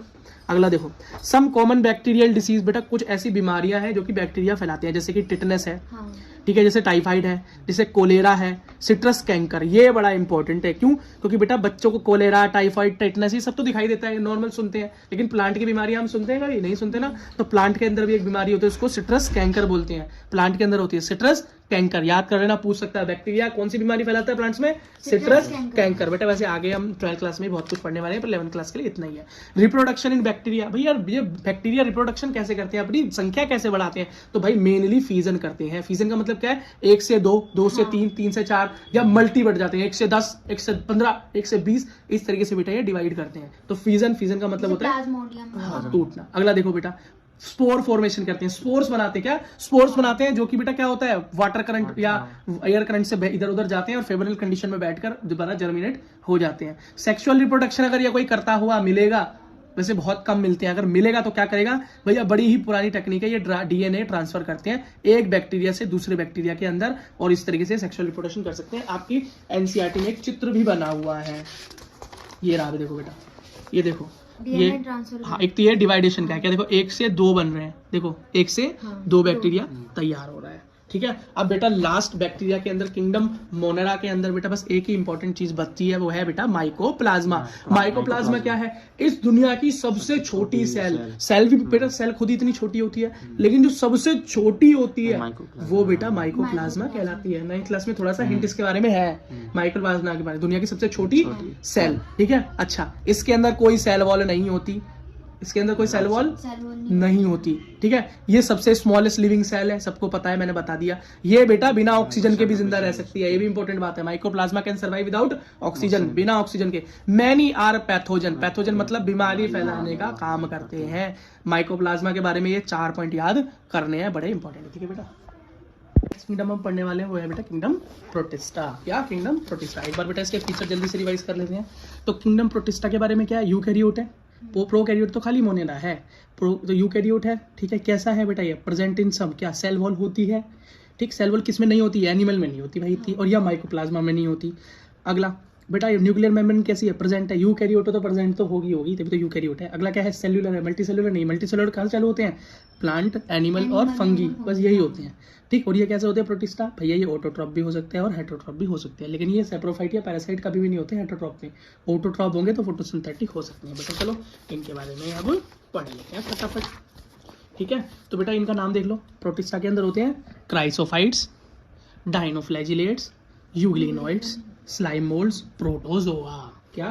प्रोटोजोआ। अब बेटा जरा नोट्स की तरफ को रुक करते हैं।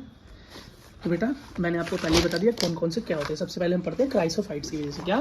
क्राइसोफाइट्स की वजह से। बेटा जरा ध्यान देना, क्राइसोफाइट्स जैसे मैंने तुमको, जब मैं तुमको पढ़ा रहा था, ब्लू ग्रीन एल्गी, साइनोबैक्टीरिया को क्या बोलते हैं? ब्लू ग्रीन एल्गी बोलते हैं। साइनोबैक्टीरिया बोलूँ तो ब्लू ग्रीन एल्गी।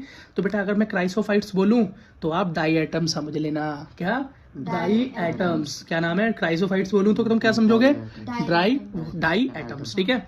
और गोल्ड एल्गी भी बेटा इसका एक एग्जांपल है। गोल्ड एल्गी, जैसे ब्लू ग्रीन थी, यहाँ पर गोल्डन एल्गी होती है। तो गोल्डन एल्गी को बेटा एक नाम डिस्मिड्स भी बोलते हैं, डिस्मिड्स या डेट्समिड्स भी बोलते हैं। अगला भाई इनके बारे में बात करें तो इनकी सेल वॉल कैसी होती है? सोप शेप की होती है, सोप बॉक्स की तरह होती है, ओवरलैपिंग होती है। शीप देखी है तुमने? ये देखो, तो ओवरलैपिंग, या वो देखा तुमने वो जिसके अंदर एक मोती जैसा होता है, शीप इस तरीके का स्ट्रक्चर होता है कुछ, तो वो कुछ के बॉक्स जैसे दिखाई देता है ना, सोप बॉक्स की तरह। क्यों? ओवरलैपिंग होती है। क्या देती है? ओवरलैपिंग मतलब शेल पे शेल पे शेल पे शेल, शेल पे शेल, इस तरह का स्ट्रक्चर होता है, ओवरलैपिंग। जो क्राइसोफाइट से डाई एटम्स होंगे वो बेटा कैसे होंगे? शोप शेप के होंगे, क्योंकि इनकी सेल वॉल कैसी होगी? ओवरलैपिंग होगी, ओवरलैपिंग सेल्स होंगे, तो इस तरह का सोप बॉक्स जैसा स्ट्रक्चर बनाते हैं। अगला फ्लोटिंग पैसिवली इन वाटर, इसका मतलब ये जैसे पानी बहेगा उस फ्लो में वो बहती चली जाएंगी। तो बेटा इसको हम प्लैंकटन भी बोलते हैं। प्लैंकटन का क्या मतलब होता है? प्लैंकटन एक ऐसा कैरेक्टर है जो कि पानी के साथ बहता चला जाता है, बहता चला जाता है। अपनी कोई वो नहीं है उसकी, अपनी वो नहीं है कोई भी, वो क्या बोलते हैं, अपनी कोई इच्छा नहीं है। पानी यहाँ चला, इधर चला, मैं उधर चला वाला काम है इसका। मोस्टली फोटोसिंथेटिक, मतलब ये क्या है? खुद फोटोसिंथेसिस कर सकता है। Wall embedded with silica. अब इसकी जो सेल वॉल होती है वो किसकी बनी होती है? वो सिलिका की बनी होती है। ये है वेरी इंपॉर्टेंट पॉइंट। पूछ लेते हैं कि बताओ डाई एटम्स की वॉल किससे बनी होती है? सिलिका से बनी होती है। या डाई एटम्स, क्राइसोफाइट्स का मेन एग्जांपल डाई एटम्स, ठीक। अगला डाई एटोमस, एक ही है ना, नेम ही अलग है। नहीं बेटा एग्जांपल है उसका। अगला देखो, डाई एटोमस अर्थ जो बनाते हैं वो ये सिलिका ही बनाते हैं। तुम बोलोगे डाई एटोमस अर्थ का क्या मतलब है? बेटा धीरे धीरे ये मर के या धीरे धीरे पानी हमारी वॉल में, मतलब ओशन के डीप मतलब ओशन के कहाँ पे सरफेस पे इकट्ठे होते रहते हैं, इकट्ठे होते रहते हैं, मरते रहते हैं, गिरते रहते हैं, तो वहां पर एक परत बना देते हैं। 9वीं क्लास में बताया था इसके बारे में, एक परत बना देते हैं। क्या बना देते हैं? परत बना देते हैं। तो भाई मैंने बोला कि नाम क्या है? Die atom. डाई एटम यहाँ पर जाके इकट्ठे होते चले गए, इकट्ठे होते चले गए, बहुत सारी शेल पिघलकर सिलिका की इकट्ठी हो गई, तो उसको बोल कैसी अर्थ बन गई? एक नई जमीन बन गई। कैसी जमीन बन गई? डाई एटोमिक अर्थ बन गई। क्या? डाई एटोमिक अर्थ बन गई। समझ गए? अगला सेल वॉल डिपॉजिट हो के, समझ गए ना? अगला इसका यूज क्या है भाई? इसको बाहर निकाल कर पॉलिश बनाने में यूज होता है इसका। फिल्टरेशन के अंदर ऑयल और सिरप को फिल्टर करने में भी बेटा इसका यूज कर लेते हैं। अगला डाई एटम्स के बारे में सबसे इंपॉर्टेंट बात, ये चीफ प्रोड्यूसर है ऑफ ये ओशन के अंदर। ये चीफ प्रोड्यूसर का क्या मतलब होता है बेटा? चीफ प्रोड्यूसर का मतलब होता है, तो बेटा डाई एटम्स को चीफ प्रोड्यूसर इसलिए कहते हैं क्योंकि ये क्या है? क्या है ये? फोटोसिंथेसिस करते हैं। क्या करते हैं? फोटोसिंथेसिस करते हैं। फोटोसिंथेसिस करते हैं, इसका मतलब प्रोड्यूसर है। प्रोड्यूसर कौन होता है? जो अपना खाना खुद बना सकता है। तो बेटा चीफ प्रोड्यूसर मतलब ओशन के अंदर सबसे ज्यादा भोजन बनाने वाले, एनर्जी बनाने वाले कौन है? डाई एटम्स है। तो नीट में क्या क्वेश्चन होता है? चीफ प्रोड्यूसर ऑफ ओशन कौन है? तो वहां पर क्या होगा? एक ऑप्शन होगा डाई एटम। ठीक है बेटा। अगला है डाइनो फ्लैजिलेट्स। डाइनो मतलब दो, फ्लैजिला मतलब फ्लैजिला और प्लेट्स। ये फ्लैजिला क्या होता है भाई? फ्लैजिला एक ऐसा स्ट्रक्चर है, ये देखो बेटा बी। तो ये फ्लैजिला एक इस तरह का स्ट्रक्चर होता है जो कि इनको मूवमेंट में मदद करता है। क्या करता है? मूवमेंट में। और इसमें कितने फ्लैजिला है? 2। एक देखो ऊपर और ये देखो ये नीचे, ट्रांसवर्स और एक लॉन्गिट्यूडिनल। 2 फ्लैजिला दिखाई दे रहे हैं ना? ये दोनों फ्लैजिला क्या करते हैं बेटा? इसको पानी में मूव कराने में मदद करते हैं। इसका मतलब ये पानी के करंट के ऊपर नहीं है, इधर चला उधर चला वाला सीन नहीं है इसका। इसका तो है मैं जहां चाहूं वहीं को चलूं। ठीक है। तो मोस्टली क्या है? मेराइन भैया पानी के अंदर, ऊपर वाले भी क्या था? मेराइन वाटर के अंदर रहते हैं। फोटोसिंथेटिक है, ये भी क्या है? फोटोसिंथेटिक है। कलर कैसा है इनका? येलो, ग्रीन, ब्लू, रेड, इस तरह के दिखाई देते हैं। क्यों बेटा? इसके अंदर क्या है? पिगमेंट है। पिगमेंट क्या होता है? किसी भी चीज को कलर देने वाला। हमारे बालों के अंदर ब्लैक पिगमेंट होता है। हाँ जैसे, हाँ वेरी गुड। सेल वॉल होती है, क्या होती है? सेल वॉल होती है Steve cellulose plate on surface. और इनकी बेटा सेल वॉल किस चीज की बनी है? सेल्यूलोज की। इसका मतलब हार्ड है, मतलब ये क्या है? ड्यूरेबल है। अगला 2 फ्लैजिला है, एक लॉन्गिट्यूडनल एक ट्रांसवर्स, मैंने दिखा दिया। अब बेटा ये किसी भी कलर में मिल सकते हैं, yellow, green, blue, red colour में। सबसे ज्यादा रेड कलर में मिलते हैं, सबसे ज्यादा। तो जब समुद्र के अंदर बेटा रेड टाइड आती है ना, मतलब लहरें आती हैं जो लाल कलर की दिखाई देती हैं, वो बेटा इन्हीं की वजह से होती हैं। रेड टाइड इन सी बेटा किसकी वजह से होता है? डाइनो फ्लैजिलेट्स की वजह से होता है। ये रेड कलर देती हैं टाइड्स को, इतनी सारी हो जाती हैं कि रेड दिखाई देती है। पानी की लहरें क्या दिखाई देती हैं? रेड दिखाई देती हैं। ठीक है। और जो ये डाइनो फ्लैजिलेट रेड कलर की होती है, उसका एक स्पेशल नाम है। उसका नाम है बेटा क्या? गोनियोलेक्स। क्या नाम है? गोनियोलेक्स। क्या नाम है बेटा? गोनियोलेक्स। अगला ये बेटा कुछ टॉक्सिन भी रिलीज करते हैं, कुछ जहर भी अपने अंदर से निकालते हैं, जिससे कुछ मैरीन एनिमल मर जाते हैं। बेटा 2 हो गए। जो मैं बता रहा हूँ बेटा, इससे ज्यादा कुछ करने की जरूरत नहीं है, ना नीट के लिए ना सीबीएसई के लिए। अगला क्या है? यूग्लिनोइड्स। क्या नाम है बेटा? यूग्लिनोइड। यूग्लिनोइड जो होगा फ्रेश वाटर में ही मिलेगा। क्या? फ्रेश वाटर में मिलेगा। हाँ, तो ये बेटा ओशन में तो मिलेगा नहीं। और बेटा जो पानी होगा वो भी स्टैग्नेंट, मतलब रुके हुए पानी में मिलता है। मतलब नदी में तो मिलेगा नहीं, पॉन्ड वगैरह में ही मिलेगा। समझ गए? अगली बात, इनके पास सेल वॉल नहीं होती। इनके पास क्या होती है? जो लेयर होती है प्रोटीन रिच होती है। कैसी होती है? Protein rich. ठीक है। अच्छा, तो बेटा जो प्रोटीन की लेयर होती है ना, वो बेटा सख्त तो होती नहीं, फ्लेक्सिबल होती है प्रोटीन की। तो वो क्या होती है? फ्लेक्सिबल। कैसे होती है? फ्लेक्सिबल। तो उनकी बॉडी कैसी हो जाती है? फ्लेक्सिबल हो जाती है। तो बेटा जो प्रोटीन की लेयर होती है उसको क्या बोलते हैं? पेलिकल। क्या बोलते हैं? और जिसकी वजह से वो बन जाते हैं फ्लेक्सिबल। कितना आसान है याद करने में? पेलिकल जो बनाए फ्लेक्सिबल, है ना? अगला, इसके अंदर भी 2 फ्लैजिला है, एक छोटा एक बड़ा। क्या? एक छोटा एक बड़ा। फोटोसिंथेसिस करते हैं अगर सनलाइट मिल जाए तो। अगर सनलाइट मिल जाए ना यूग्लिना को, क्या तो बेटा फोटोसिंथेसिस कर देगा। ठीक है। यूग्लिना यही है, ये देखो ये ना बी, है ना? अगर मिल जाए, ये पैरामीशियम है। पैर जैसे लगता है, कुछ चप्पल जैसे लग रहा है ना, पैरामीशियम। पैर मतलब पैर से पैरामीशियम याद करना आसान हो गया। देखो सैंडल जैसी शेप है बिल्कुल। अब मैंने क्या बताया तुमको कि फोटोसिंथेसिस करेगा अगर सनलाइट मिल गई तो यूग्लिना इसका एग्जांपल है। अगर नहीं मिली सनलाइट तो हेटेरोट्रॉप बन जाएगा। क्या? हेटेरोट्रॉप बन जाएगा। और जो इसके अंदर फोटोसिंथेसिस के लिए पिगमेंट मिलता है वो कौन सा मिलता है? वही हायर प्लांट वाला क्लोरोफिल। अगला देखो स्लाइम मोल्ड्स। क्या है बेटा? Slime mould. हाँ, अब स्लाइम मोल्ड के बारे में देखो, सेप्रोफाइटिक प्रोटिस्टा। क्या है? Saprophytic protista. याद रखना, ये तो किंगडम कौन सी पढ़ रहे हैं इस टाइम हम? बोलो, किंगडम प्रोटिस्टा। तो बेटा ये सारे जितने भी हमने पढ़े, ऑटोट्रॉप पढ़ा, क्रासोफाइट्स क्या थे? डायटम फोटोसिंथेटिक, डाइनोफ्लैजिलेट फोटोसिंथेटिक, और यूग्लिना मतलब यूग्लिनॉइड का एग्जांपल यूग्लिना याद करने में आसान है ना, यूग्लिनॉइड्स।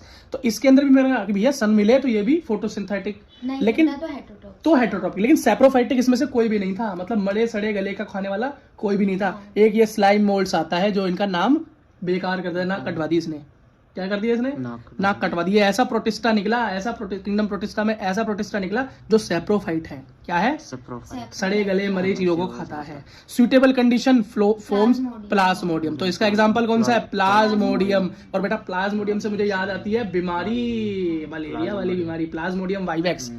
ठीक है, मच्छर के काटने से फैलने वाली बीमारी। अनसुटेबल कंडीशन में बेटा, सुटेबल कंडीशन मस्त कंडीशन तो प्लाज्मोडियम बनाएगा, और जब ऐसी कंडीशन होगी जो उसकी फेवर में नहीं होगी तब ये स्पोर बनाकर अपनी क्या करता है? रिप्रोडक्शन करता है। ठीक है, अभी जो स्पोर होते हैं जो ये बना लेता है, ये आगे कैसे जाते हैं? तो वही है, पानी के करंट से चले जाएंगे, वाटर करंट से चले जाएंगे, है ना, एयर करंट मेन है, हवा के जरिए ये मूव करते हैं, इधर उधर पहुंच जाते हैं। और बेटा ये स्पोर होते हैं बहुत एक्सट्रीमली रेजिस्टेंस होते हैं, मतलब काफी मजबूत होते हैं, जल्दी से खराब नहीं होते। अब बेटा एकदम लास्ट हम पढ़ने वाले हैं, उसका नाम है प्रोटोजोआ। क्या नाम है? प्रोटोजोआ। अब प्रोटोजोआ क्या है? ये हेटरोट्रॉप है, क्या है? हेटरोट्रॉप है, लेकिन सैप्रोफाइट नहीं है। क्या है? हाँ, हेटरोट्रॉप है, मतलब अपना खाना खुद नहीं बना सकते। तो किंगडम प्रोटिस्टा में एक बात तो समझ में आ गई, आधे तो ये ऑटोट्रॉप है और आधे हेटरोट्रॉप है ना। 3 तो ऑटोट्रॉप दिख गए और 2 सैप्रोफाइट एक है। सैप्रोफाइटिक एक ही है जो जिसने नाक कटवा दी। वो कौन है? कौन है? ये देखो, स्लाइम मोल्ड। क्या है? Slime mould. पतला दुबला लौंडा, स्लिम मतलब स्लिम लड़का, पतला लड़का इनका सबसे बेकार लड़का है ये इस किंगडम का। ऐसे याद कर लेना, स्लिम मोल्ड मतलब पतला लड़का, खराब लड़का। नाक कटवा के सैप्रोफाइट बन गया। समझ में आ गई? प्लाज्मोडियम बन जाता है फेवरेबल कंडीशन में, नहीं तो स्पोर बनाता है। स्पोर काफी सही होते हैं और एयर के हिसाब से इधर उधर जाते हैं। प्रोटोजोआ के बारे में पढ़ो तो क्या है? हेटरोट्रॉपिक, अपना खाना खुद नहीं बना सकते। प्रिमिटिव रिलेटिव टू एनिमल, मतलब एनिमल से अगर किसी की रिलेशन निकालें कि भैया जो किंगडम है हमारी, जो ये हमने किंगडम पढ़ रहे हैं अपनी, है ना, ये किंगडम पढ़ रहे हैं प्रोटिस्टा, तो इस प्रोटिस्टा के अंदर कोई एनिमल से मिलता जुलता भी है, जो जानवर से थोड़ा बहुत मिलता जुलता हो, एनिमल किंगडम से थोड़ा बहुत मिलता जुलता हो। हाँ, प्रोटोजोआ मिलते जुलते हैं एनिमल किंगडम से। ये नीट में क्वेश्चन बन सकता है। प्रिमिटिव रिलेटिव ऑफ एनिमल्स कौन है? तो हम लिखेंगे प्रोटोजोआ। तो फिर भैया ये इस किंगडम में क्यों है? मिलता जुलता है, बहुत कुछ थोड़े बहुत कैरेक्टर मिलते हैं, जैसे कि हेटरोट्रॉपिक न्यूट्रिशन मिलता है, लेकिन पूरी चीज तो नहीं मिलती ना। इसी से मान लेते हैं हम, यही रिलेशन काफी है। ठीक है, बस अगला देखो, इसके अंदर सबसे पहला एग्जांपल है अमीबॉइड या अमीबा। अगला flagellated, flagella, ciliated, cilia, spongious, sponge shape में। आप बोलोगे फ्लैजिला तो पता है, स्पॉन्ज पता है, स्पॉन्जी शेप होगी। अमीबा हम पहले पढ़ के आए हुए हैं, उल्टी सीधी शेप होती है। लेकिन ये सिलिया क्या है बेटा? सिलिया होता है जब कोई स्ट्रक्चर बनाओ, मान लो ये एक स्ट्रक्चर है, इसके ऊपर छोटे छोटे बहुत सारे छोटे छोटे ये धागे से निकले हों। अब ये सारे धागे एक साथ हिलते हैं और इसको मूव कराने में मदद करते हैं। मतलब फ्लैजिला भी मूवमेंट में मदद करता है और सिलिया भी मूवमेंट में मदद करता है। ये देख लो, इसमें छोटे छोटे दिखाई दे रहे हैं, है ना। मूवमेंट में हेल्प करता है, क्विक मूवमेंट दिलाता है। क्विक मूवमेंट कैसी? Quick movement. अब अमीबा कैसा होता है भैया? प्रीडेटर होता है। क्या होता है? अमीबा प्रीडेटर होता है या पैरासाइट होता है। क्या? प्रीडेटर होगा। प्रीडेटर होगा मतलब किसी को मार के खाने वाला होगा, तो अमीबा कैसे होता है? मार के खाने वाला। ठीक। और पैरासाइट क्या होता है बेटा? मार के खाने से मतलब नहीं, पहले किसी को मारते हैं फिर खाते हैं, जिंदा कोई खा लेते हैं ना खाने में, तो मर ही जाता है पेट में जाके। अब पैरासाइट क्या होता है? जो किसी के ऊपर रहे, होस्ट पे कुछ सामान खाता रहे, उसको नुकसान पहुंचाता रहे, तो उसको क्या बोलते हैं? उसको बोलते हैं एंटामोइबा। क्या? एंटामोइबा या एंटाअमीबा, एंटामोइबा। ठीक है। अब इनकी शेल कैसी होती है? सिलिका की शेल होती है। सिलिका की शेल एक चीज की और होती है, डाई एटम्स की भी होती है। याद हो गया? तो देखा। अगला देखो, फ्लैजिला। फ्लैजिला के मतलब इसके अंदर फ्लैजिला होता है ना। तो फ्लैजिला का जो एग्जांपल है वो है ट्राइपेनोसोमा। क्या नाम है? ऐसा प्रोटोजोआ जिसपे फ्लैजिला हो उसका नाम है ट्राइपेनोसोमा, है ना। और बेटा फ्लैजिला के बारे में हम पहले ही पढ़ चुके हैं। किस किस के पास है फ्लैजिला? डाइनो फ्लैजिलेट के पास 2 है, और अगले बाद यूग्लिना के पास भी 2 है। यहाँ पर एक ट्रांसवर्स और लॉन्गिट्यूडनल, यहाँ पर एक छोटा और एक बड़ा। Very good. ठीक है, अगला देखो, ये जो एक बीमारी भी पैदा करता है ये ट्राइपेनोसोमा, स्लीपिंग सिकनेस। किसी में घुस जाए, नींद बहुत आती है उसे। कुंभकर्ण को हो गया था ये, बहुत नींद आती। तुम्हें तो नहीं आती? ठीक है, डॉक्टर बनना है तो ये बाहर निकलना पड़ेगा, यही वाला कीड़ा है। कोई बहुत सोता हो तो क्या बोलिए भाई तेरे अंदर प्रोटोजोआ घुस गया क्या? फ्लैजिलेटेड वाला ट्राइपेनोसोमा। अगला देखो, सिलिएटेड, जिसमें सिलिया हो, बहुत एक्टिवली मूव करेगा, जल्दी जल्दी भागेगा, सिलिया होगी तो। ठीक है, हाँ। तो ये पैरामीशियम जो है ना, पैरामीशियम, उसमें यही एग्जांपल है। देख रहे हो ना, छोटे छोटे सिलिया है इसमें। ये कैसे भागता होगा? जल्दी जल्दी भागता होगा। तुम काम से भागते हो ना, ऐसे ही भागता होगा। ये पढ़ाई से भी भागता होगा, ऐसे देखो ऐसे भागता होगा। अगला क्या है?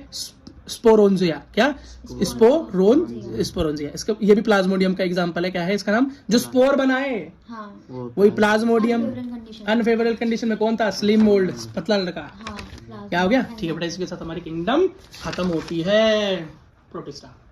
अगली किंगडम जो हम पढ़ने वाले हैं वो है किंगडम फंगी। क्या है बेटा? Kingdom fungi. फंगी के कैरेक्टर हम बेटा पहले देखकर आ चुके हैं। क्या देखकर आ चुके हैं कि किंगडम फंगी से ही हमारे मल्टी सेल्यूलर ऑर्गेनिज्म का तैयार होना चालू हो जाता है। लेकिन ये क्या होते हैं, इसके टिश्यू कैसे होते हैं? बहुत लूज होते हैं। हाँ। कोई पर्टिकुलर शेप तो नहीं होती, पर होते हैं मल्टी सेल्यूलर है। यूकैरियोट तो मैं बताया, प्रोकैरियोट सिर्फ मोरेना है, बाकी सारे यूकैरियोट। ये भी यूकैरियोट हुआ। यूकैरियोट हुआ तो उसके न्यूक्लियस पे क्या होगी? मेम्ब्रेन होगी, प्रोटेक्शन होगी। ठीक है, इसके अंदर भी सेल वॉल होगी। सिर्फ एब्सेंट किसमें है? सिर्फ एनिमल के अंदर एब्सेंट होती है या माइकोप्लाज्मा में एब्सेंट होती है।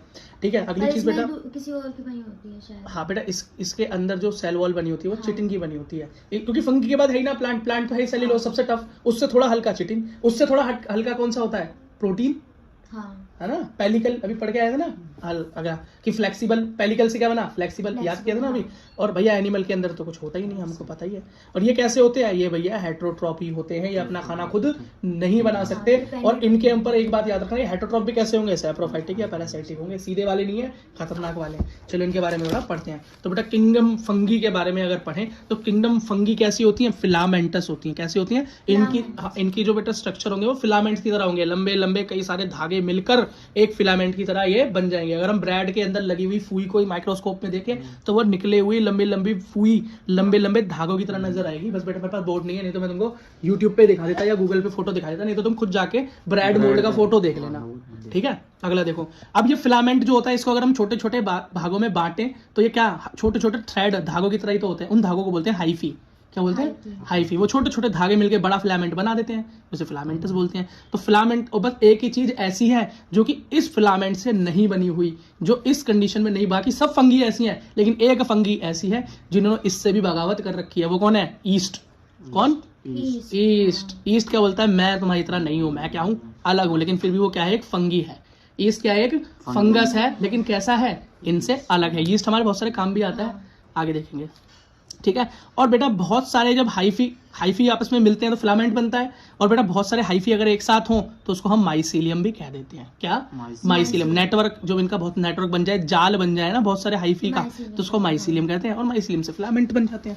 अगला देखो भैया, माइसीलियम भी दो तरह का होता है बेटा। थोड़ा इसमें यार ब्लू पेन से ब्लू हो गया, थोड़ा और नीचे करके दिखाओ, बच्चों को थोड़ी दिक्कत ना हो। बेटा थोड़ा फोकस करके पढ़ना है यहाँ पे, है ना। ब्लू हो गया ना पेज, ब्लू रंग से ही मैप हो गया। तो जो माइसीलियम है ना, इस माइसीलियम के स्ट्रक्चर दो तरह के होते हैं। पहला, एक तो उसके अंदर कोई सेपरेशन नहीं होगा, न्यूक्लियस ऐसे ही पड़े हुए हैं इधर उधर, कोई सेपरेशन नहीं। और दूसरा क्या है? दूसरे के अंदर बेटा सेपरेशन है, न्यूक्लियस भी अलग अलग है। जिसमें बेटा सेपरेशन नहीं होता है उसको बोलते हैं सीनोसाइटिक या एसेप्टेट। क्या? एसेप्टेट का मतलब इसमें सेपरेशन नहीं हो। और सेप्टेट, अगला क्या होगा? सेप्टेट, इसका मतलब सेपरेशन है या ब्रांच्ड बोल देते हैं, अलग अलग ब्रांच बनी हुई है। सेप्टेट या ब्रांच्ड, और दूसरा क्या है? एसेप्टेट या सीनोसाइटिक।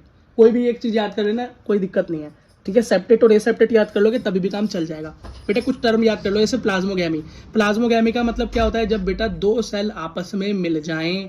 क्या? दो सेल आपस में मिल जाए, उनका प्रोटोप्लाज्म मतलब जो उनके अंदर द्रव होता है, कोशिका द्रव, वो आपस में मिल जाए। क्या? मिल जाए। कैरियोगैमी। क्या? कैरियो का मतलब क्या होता है? कैरियो का मतलब होता है न्यूक्लियस, गैमी का मतलब मिल जाना, फिजन। क्या? फ्यूजन। हाँ, फ्यूजन, मिल जाना। फिजन मतलब अलग होना, फ्यूजन मतलब जुड़ जाना। फ्यूजन मतलब जुड़ जाना। क्या? दो न्यूक्लियाई आपस में मिल जाए। डाइकैरियोन, तो डाइकैरियोन का मतलब होता है एक ऐसी सेल जिसके अंदर दो न्यूक्लियस हो, डाइकैरियोफेस। बेटा डाइकैरियोफेस का क्या मतलब होता है? डाइकैरियोन जब किसी सेल में ऐसी कंडीशन दिखाई दे इसमें दो न्यूक्लियस दिखाई दे रहे हो, तो इसी तरह की कंडीशन को हम डाइकैरियोफेस कह देते हैं। क्या? हाँ। अब ये हमें दिखाई कहाँ दे सकता है? तो बेटा फंगस के अंदर में एस्कोमाइसिटीज और बेसिडियोमाइसिटीज के अंदर एक कंडीशन दिखाई देती है जिसके अंदर हम एक सेल के अंदर दो न्यूक्लियस देख सकते हैं। इसे क्या बोलते हैं? Dikaryon condition. क्या बोलते हैं? डाइकैरियोन कंडीशन या डाइकैरियोफेस। किसमें? एस्कोमाइसिटीज नहीं बेटा, वो ये तब कर रहा होता है जब वो सेल डिवाइड कर रही होती है, वो डिवीजन के रहा। तो ये एस्कोमाइसिटीज और बेसिडियोमाइसिटीज। और बेटा अमीबा किसका एग्जाम्पल है? प्रोटोजोआ का। ठीक है, याद रखना। अगला बेटा, फंगी 4 भागों में बटी हुई है। क्या? फाइकोमाइसिटीज, एस्कोमाइसिटीज, बेसिडियोमाइसिटीज और ड्यूटेरोमाइसिटीज। क्या? अच्छा, अब तुम्हें मैंने खुद बताया था कि फंगी जो होती है वो बेटा फिलामेंट से बनती है, फिलामेंटस होती है। और जो फिलामेंट होता है वो बेटा हाइफी से बनता है, हाइफी मतलब धागे से बनता है। और जो धागे एक साथ बेटा जुड़ जाते हैं तो एक नेटवर्क बनाते हैं, वो नेटवर्क बेटा माइसीलियम कहलाता है। इन सब में माइसीलियम होगा, फाइगोमाइसिटीज में होगा, एस्को में होगा, बेसिडियो में होगा, ड्यूटेरोमाइसिटीज में भी होगा। लेकिन किसका माइसीलियम कैसा है? मैंने दो तरह का माइसीलियम बताया, ऊपर दिखाओ कि एक तो है बेटा जिसके अंदर कोई सेपरेशन नहीं, न्यूक्लियस ऐसे ही पड़ा हुआ है। एक में बेटा सेपरेशन है और न्यूक्लियस अलग अलग है। तो जिसके अंदर है उसको बोलते हैं सेप्टेट, और जिसके अंदर नहीं है उसको बोलते हैं एसेप्टेट। ठीक, या तो इसे ब्रांच बोल देते हैं या इसको सिनोसिटिक भी बोल देते हैं। तो अगला देखो, तो बेटा इन सब के अंदर जो माइसीलियम है वो कैसा है? तो सिर्फ फाइकोमाइसिटीज का ऐसा है जो एसेप्टेट है। क्या है? एसेप्टेट है, मतलब इसके अंदर कोई सेपरेशन नहीं है। कैसा है? बस न्यूक्लियस ऐसे ही पड़े हुए हैं, कोई सेपरेशन नहीं। बाकी सब में सेपरेशन है। याद करने का तरीका समझ में आ गया? सिर्फ फाइकोमाइसिटीज का ही क्या है? बेकार वाला है। बेकार वाला कौन सा? जिसके अंदर कोई भी सेपरेशन नहीं। बाकी सब में, तीनों में सेपरेशन है। तो एक याद कर लेना, बाकी का याद रखना कि सब में होता है, फाइकोमाइसिटीज में नहीं होता है। समझ में आ गया? ठीक है बेटा, सबसे पहले फाइकोमाइसिटीज के बारे में पढ़ लेते हैं। फाइकोमाइसिटीज क्या है भैया? फाइकोमाइसिटीज एक ऐसी फंगस है जो तुम्हें हमेशा कहाँ मिलेगी? ये तुम्हें मिलेगी बेटा डिकेइंग वुड के अंदर, मतलब सली गली लकड़ियों के अंदर तुम्हें ये उगता हुआ मिल जाएगा। जहां पर पानी वानी पड़ा रहता हो, बेकार मरा हुआ पेड़ हो, लकड़ी पड़ी हो, फूफूंदी लग जाती है, वही ये चीज है। ठीक है, ये क्या है? डैम्प प्लेस पे मिलता है। डैम्प प्लेस भी कैसी जगह होगी? जहाँ पे धूप वूप ना आती हो, पानी वानी पड़ा रहता हो, उमस उमस रहती हो। ठीक है, और ये इनकी कंडीशन होते कैसे हैं भाई? पैरासाइट ही होंगे, हमें खुद पता है। इधर देखो, फंगी के अंदर मैंने क्या पढ़ा था? फंगी भैया हेट्रोट्रॉप होती है, और हेट्रोट्रॉप भी कैसे हो गया? तो सैप्रोफाइट या पैरासाइट। होलोजोइक वाला काम नहीं है यहाँ पे। इधर देखो, तो कैसी है? ये पैरासाइट है, किसी के ऊपर जीती है, उससे न्यूट्रिशन लेती है, धीरे धीरे अपने होस्ट को दिक्कत देती है। तो बेटा इसका हमको एग्जांपल याद करना है, तो उसका सबसे इंपॉर्टेंट एग्जांपल है म्यूकर। म्यूकर से भी ज्यादा इंपॉर्टेंट है राइजोपस। क्या?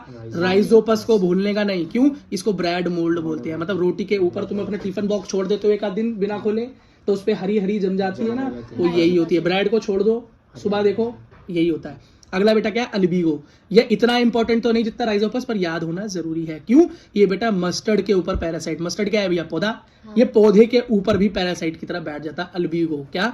अल्बिगो। समझ गए? या बस इतना ही था बेटा। अगला फाइको हो गया, एस्कोमाइसिटीज।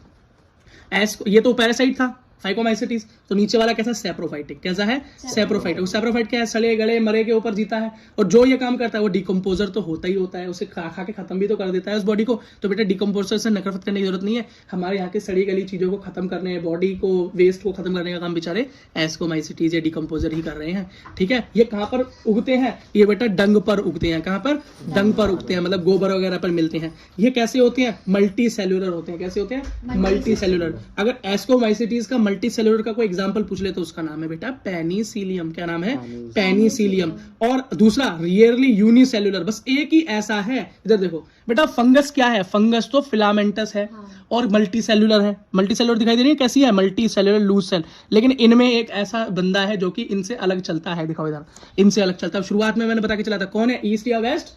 ईस्ट। ये ईस्ट जो है बेटा हमेशा क्या चलता है? इनसे अलग चलता है। अगर वो वेस्ट है तो वो ईस्ट है। ईस्ट मतलब मैं इनसे क्या है? अपोजिट है। ऐसे याद कर लो, ईस्ट या वेस्ट। तो उनसे अलग चलता है। तो सब मल्टी सेल्यूलर, लेकिन ये अकेला क्या है? यूनिसेल्यूलर। तो यहां से क्वेश्चन क्या बन सकता है कि बेटा एक ऐसे फंगस का नाम बताओ जो कि यूनिसेल्यूलर फंगी है। अब तुम बोलोगे मैंने तो सुना था कि फंगी तो मल्टी सेल्यूलर है, ये यूनिसेल्यूलर कौन सी हो गई? तो यहाँ पर यीस्ट होती है। हाँ, ये एक्सेप्शन है बेटा, याद करना जरूरी है। और एक्सेप्शन से क्वेश्चन सबसे ज्यादा बनता है ना। अगला देखो बेटा, इसके कुछ एग्जांपल और याद करें तो पेनिसिलियम मल्टी सेल्यूलर का एग्जांपल। पेनिसिलियम बेटा कहाँ यूज होता है? एंटीबायोटिक की तरह यूज होता है ना। अगला देखो, एस्परगिलस, क्लेविसेप्स, न्यूरोस्पोरा और मोल्स एंड बफल्स, ये एडिबल, ये खाने के काम आता है। न्यूरोस्पोरा जेनेटिक काम आता है।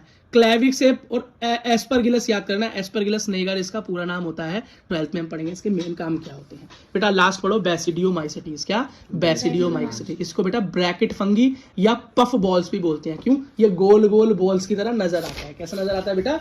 गोल गोल बॉल्स की तरह नजर आता है। इसलिए बेटा हम इसको क्या बोलते हैं? बॉल फंगी या स्पोर फंगस भी इसको बोल देते हैं। ठीक है, अगली चीज देखो बेटा, एसेक्सुअल स्पोर्स जनरली एब्सेंट। बेटा इसके अंदर क्या होता है? ना तो सेक्स ऑर्गन होते हैं और ना ही स्पोर फॉर्मेशन होती है। क्या? ना ही ना ही एसेक्सुअल स्पोर बनते हैं और ना ही सेक्स ऑर्गन्स होते हैं। इसमें होती है प्लाज्मोगैमी। और प्लाज्मोगैमी का मैंने क्या बताया था तुमको? जब बेटा दो अलग अलग न्यूक्लियस दो अलग अलग सेल मिल जाएं और गैमेट्स बनाए। क्या बनाए? गैमेट्स बनाए। गैमेट्स कैसे होंगे इसके? Non motile. कैसे होंगे? Non motile. ये मोटाइल का मतलब क्या है? मोटाइल मतलब जो मूव कर सके, और नॉन मोटाइल जो मूव ना कर सके। मोटाइल तो खुद कहीं भी जा सकता है फ्लैजिला सीलिया की वजह से, लेकिन जो नॉन मोटाइल हो उसको किसकी जरूरत पड़ती है? उसको वाटर की या एयर करंट की जरूरत पड़ती है। तो हवा से कहीं जा पाएगा या पानी से कहीं जा पाएगा। ठीक है, जैसे कि पोलन ग्रेन खुद तो मूव नहीं कर सकता ना।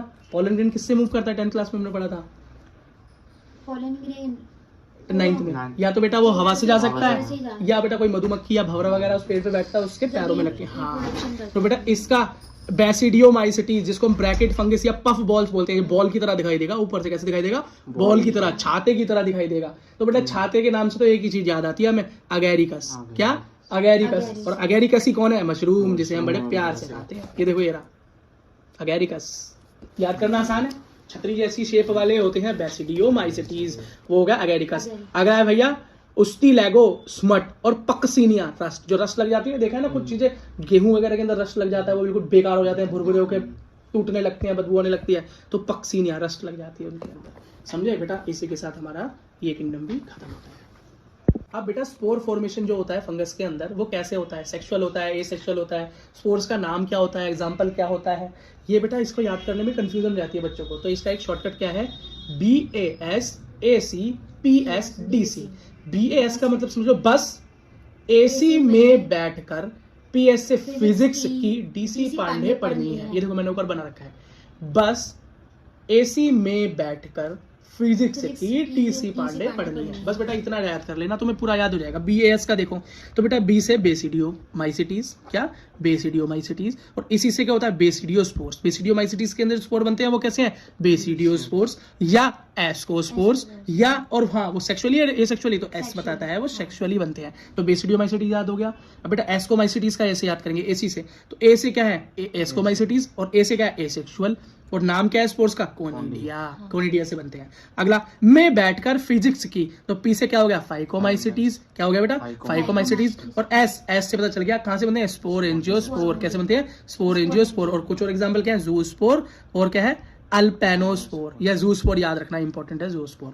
अगला DC पांडे पढ़नी है, तो D से क्या होगा? ड्यूटेरोमाइसिटीज, और C से हो गया कोनिडिया। ठीक है बेटा? ओके बेटा, हम लास्ट टॉपिक्स की तरफ जा रहे हैं। इसका नाम है virus, wired, protein, prions and lichens. ठीक है बेटा? अब जरा देखो क्या होते हैं भाई ये वायरस। नाम चित्र देख लो तो कितना सुंदर लग रहा है, स्पाइडरमैन का भाई बहन सा लग रहा है ना? अच्छा कोई बात नहीं, पढ़ लेते हैं इसे, इसका भी स्पाइडरमैन बना देते हैं। तो बेटा वायरस क्या है? इधर दिखाओ बेटा, वायरस एक ऐसा जीव है, पता नहीं जीव है कि निर्जीव है, पता नहीं जिंदा है कि मरा है। क्यों? जब तक किसी होस्ट में नहीं रहता तब तक तो डेड होता है, लेकिन हाँ जैसे ही किसी की बॉडी में एंटर करेगा, जैसे ही होस्ट में एंटर करेगा, जिंदा हो जाएगा, सब कुछ काम करना चालू कर देगा, रेप्लिकेट करना चालू कर देगा। रेप्लिकेट मतलब अपने आप की जनसंख्या बढ़ानी चालू कर देगा, और क्या करेगा? होस्ट को मारना शुरू कर देगा। किसी ऐसी बीमारी का नाम बताओ जो कि बेटा वायरस से होती हो। एक्वायर्ड इम्यूनो डिफिशियंसी सिंड्रोम पढ़कर आए थे हम 10th क्लास में, रिप्रोडक्शन वाले चैप्टर में। इसका क्या नाम होता है? एड्स। क्या होता है? HIV AIDS. Human immuno virus, इंसान के प्रतिरोध करने की क्षमता को, मतलब बीमारी से लड़ने की शक्ति को ही खत्म कर देता है भाई। वो बड़ा ही खतरनाक चीज है ये। क्या वायरस के बारे में एक चीज समझ लो, नॉन सेलुलर, कोई सेल का स्ट्रक्चर यहाँ पर होता ही नहीं। ये कैसा होता है? आउटसाइड होस्ट तो डेड, इनसाइड होस्ट तो जिंदा, है ना? और ओब्लिगेट पैरासाइट है। ओब्लिगेट मतलब पूरी तरह से पैरासाइट नहीं है, कभी रहता है और नहीं रहता तो बिना पैरासाइट के भी जिंदा रह लेता है, मरता नहीं है, मरा ही रहता है जिंदा होने से पहले। तो वायरस की बेटा दवाई भी लो ना, जैसे जो तुम्हें वायरस होता है ना, कौन सा? जुकाम होता है तुम्हें, क्या होता है? जुकाम भी एक वायरस से होता है बेटा। इसलिए तो डॉक्टर क्या बोलते हैं कि जुकाम में आपको कोई दवाई लेने की जरूरत नहीं है। क्यों जी? क्योंकि भैया वायरस दवाई से मरता ही नहीं है ना? वायरस दवाई से मरता ही नहीं है। बस बेटा हम क्या कर सकते हैं? उसके खिलाफ अपने शरीर में कुछ इम्यूनिटी बना सकते हैं पहले ही। लेकिन अगर किसी को HIV हो जाए तो ये केस बहुत कम है, शायद ना के बराबर है कि कोई HIV एड्स से बच गया हो। कोई तरीका नहीं है बेटा, एक बार घुस गया तो। देखो अगला, पता नहीं इस वीडियो को जब मैं बना रहा हूँ तो ऐसे कोई इलाज आ गया हो, पर अभी तक तो मुझे पता नहीं। वायरस बेटा, वायरस के बारे में बात बता दी कि इसके अंदर न्यूक्लिक एसिड होता है, मतलब क्या जेनेटिक इन्फॉर्मेशन होती है। क्या RNA या DNA मिल सकता है इसके अंदर? DNA पता नहीं क्या होता है? इस तरह का स्ट्रक्चर होता है जो हमारी इंफॉर्मेशन, हाँ डीऑक्सी राइबोन्यूक्लिक एसिड, और ये होता है राइबोन्यूक्लिक एसिड। डीएनए क्या होता है, स्टेबल होता है, और आरएनए क्या होता है, नॉन स्टेबल होता है। इसलिए बढ़िया जेनेटिक मटेरियल डीएनए को माना गया, आरएनए को नहीं माना गया। क्यों? इसके अंदर ऑक्सीजन नहीं है, डीऑक्सीजनेटेड है। इसमें क्या है, राइबोन्यूक्लिक एसिड है विद ऑक्सीजन। ऑक्सीजन बेटा बहुत रिएक्टिव होता है, इसलिए वो इसको अनस्टेबल बनाता है, और यहाँ पर नहीं, तो ये स्टेबल है। हमारे अंदर डीएनए तो है, पहले क्या होता था हमारे अंदर आरएनए, तो बेटा हम स्टेबल नहीं थे। खैर हम जब इंसान भी नहीं थे। अगला देखो, अगला इनकी जो प्रोटेक्शन होती है, वो जो कोट होता है वो किस चीज का बना होता है, इनके ऊपर की कवरिंग प्रोटीन की बनी होती है। किसकी? प्रोटीन की कोट बनी होती है। फ्लेक्सिबल, हाँ पता नहीं बेटा, बहुत छोटे होते हैं, भी फ्लेक्सिबिलिटी का करेंगे क्या। अगला देखो, तो बेटा इस कोट को हम कैप्सिड बोलते हैं। क्या बोलते हैं? कैप्सिड बोलते हैं। इसका प्रोटीन के कवर को हम क्या बोलते हैं? कैप्सिड। अब जो कैप्सिड है बहुत छोटे छोटे कैप्सोमर से मिलकर बनता है। कैप्सिड किससे मिलकर बनता है? कैप्सोमर से मिलकर बनता है। अगला देखो, ये बेटा ये कैप्सोमर्स में दो तरह से अरेंज होते हैं। पहला helical structure, TMV, tobacco mosaic virus. ये देखो हेलिकली अरेंज है, ये है स्ट्रक्चर टोबैक मोज़ेक वायरस का, टीएमवी वायरस का स्ट्रक्चर है। दूसरा देखो बेटा पॉलीहेड्रल। क्या? Polyhedral bacteriophage. ये बैक्टीरियोफेज क्या है? ऐसा वायरस जो बैक्टीरिया को भी खा जाए, जो बैक्टीरिया को भी इन्फेक्ट कर दे। ये रहा, देख रहे हो कितना बढ़िया फोटो खिंचवा रहा खड़े होकर कैमरा देखते ही। ये कौन है? बैक्टीरियोफेज। कैसा स्ट्रक्चर है इसका बेटा? है पॉलीहेड्रल, देख रहे हो पॉलीहेड्रल स्ट्रक्चर है इसका, वही पूरा मैथ्स वाला। अगला देखो बेटा, ये सबसे पहले कुछ साइंटिस्ट के बेटा नाम पढ़ लेते हैं जिन्होंने सबसे पहले बताया था इसके वायरस के बारे में। जो नाम वायरस दिया उस साइंटिस्ट का नाम है दिमित्री इवानोवस्की। क्या नाम है? Dmitri Ivanovsky. अब बेटा याद तो करना पड़ेगा, दिमित्री इवानोवस्की ने सबसे पहले वायरस नाम दिया। ठीक, अगला, इस वायरस की खोज करने के चक्कर में एक साइंटिस्ट को पता चला कि जिस लिक्विड में वायरस था, जिस लिक्विड के कांटेक्ट में आने से दूसरी चीजों को बीमारी हो रही थी, तो उसने उस पानी को, उस लिक्विड को क्या बोला? कॉन्टेजियम विवियम फ्लूडियम। इसका मतलब ऐसा फ्लूड जिसके अंदर इन्फेक्शन है, वो भी जिंदा, किसी को भी इन्फेक्ट कर सकता है। वो बोलने वाले साइंटिस्ट कौन थे? M.W. बेंजेनिक। क्या नाम था? M.W.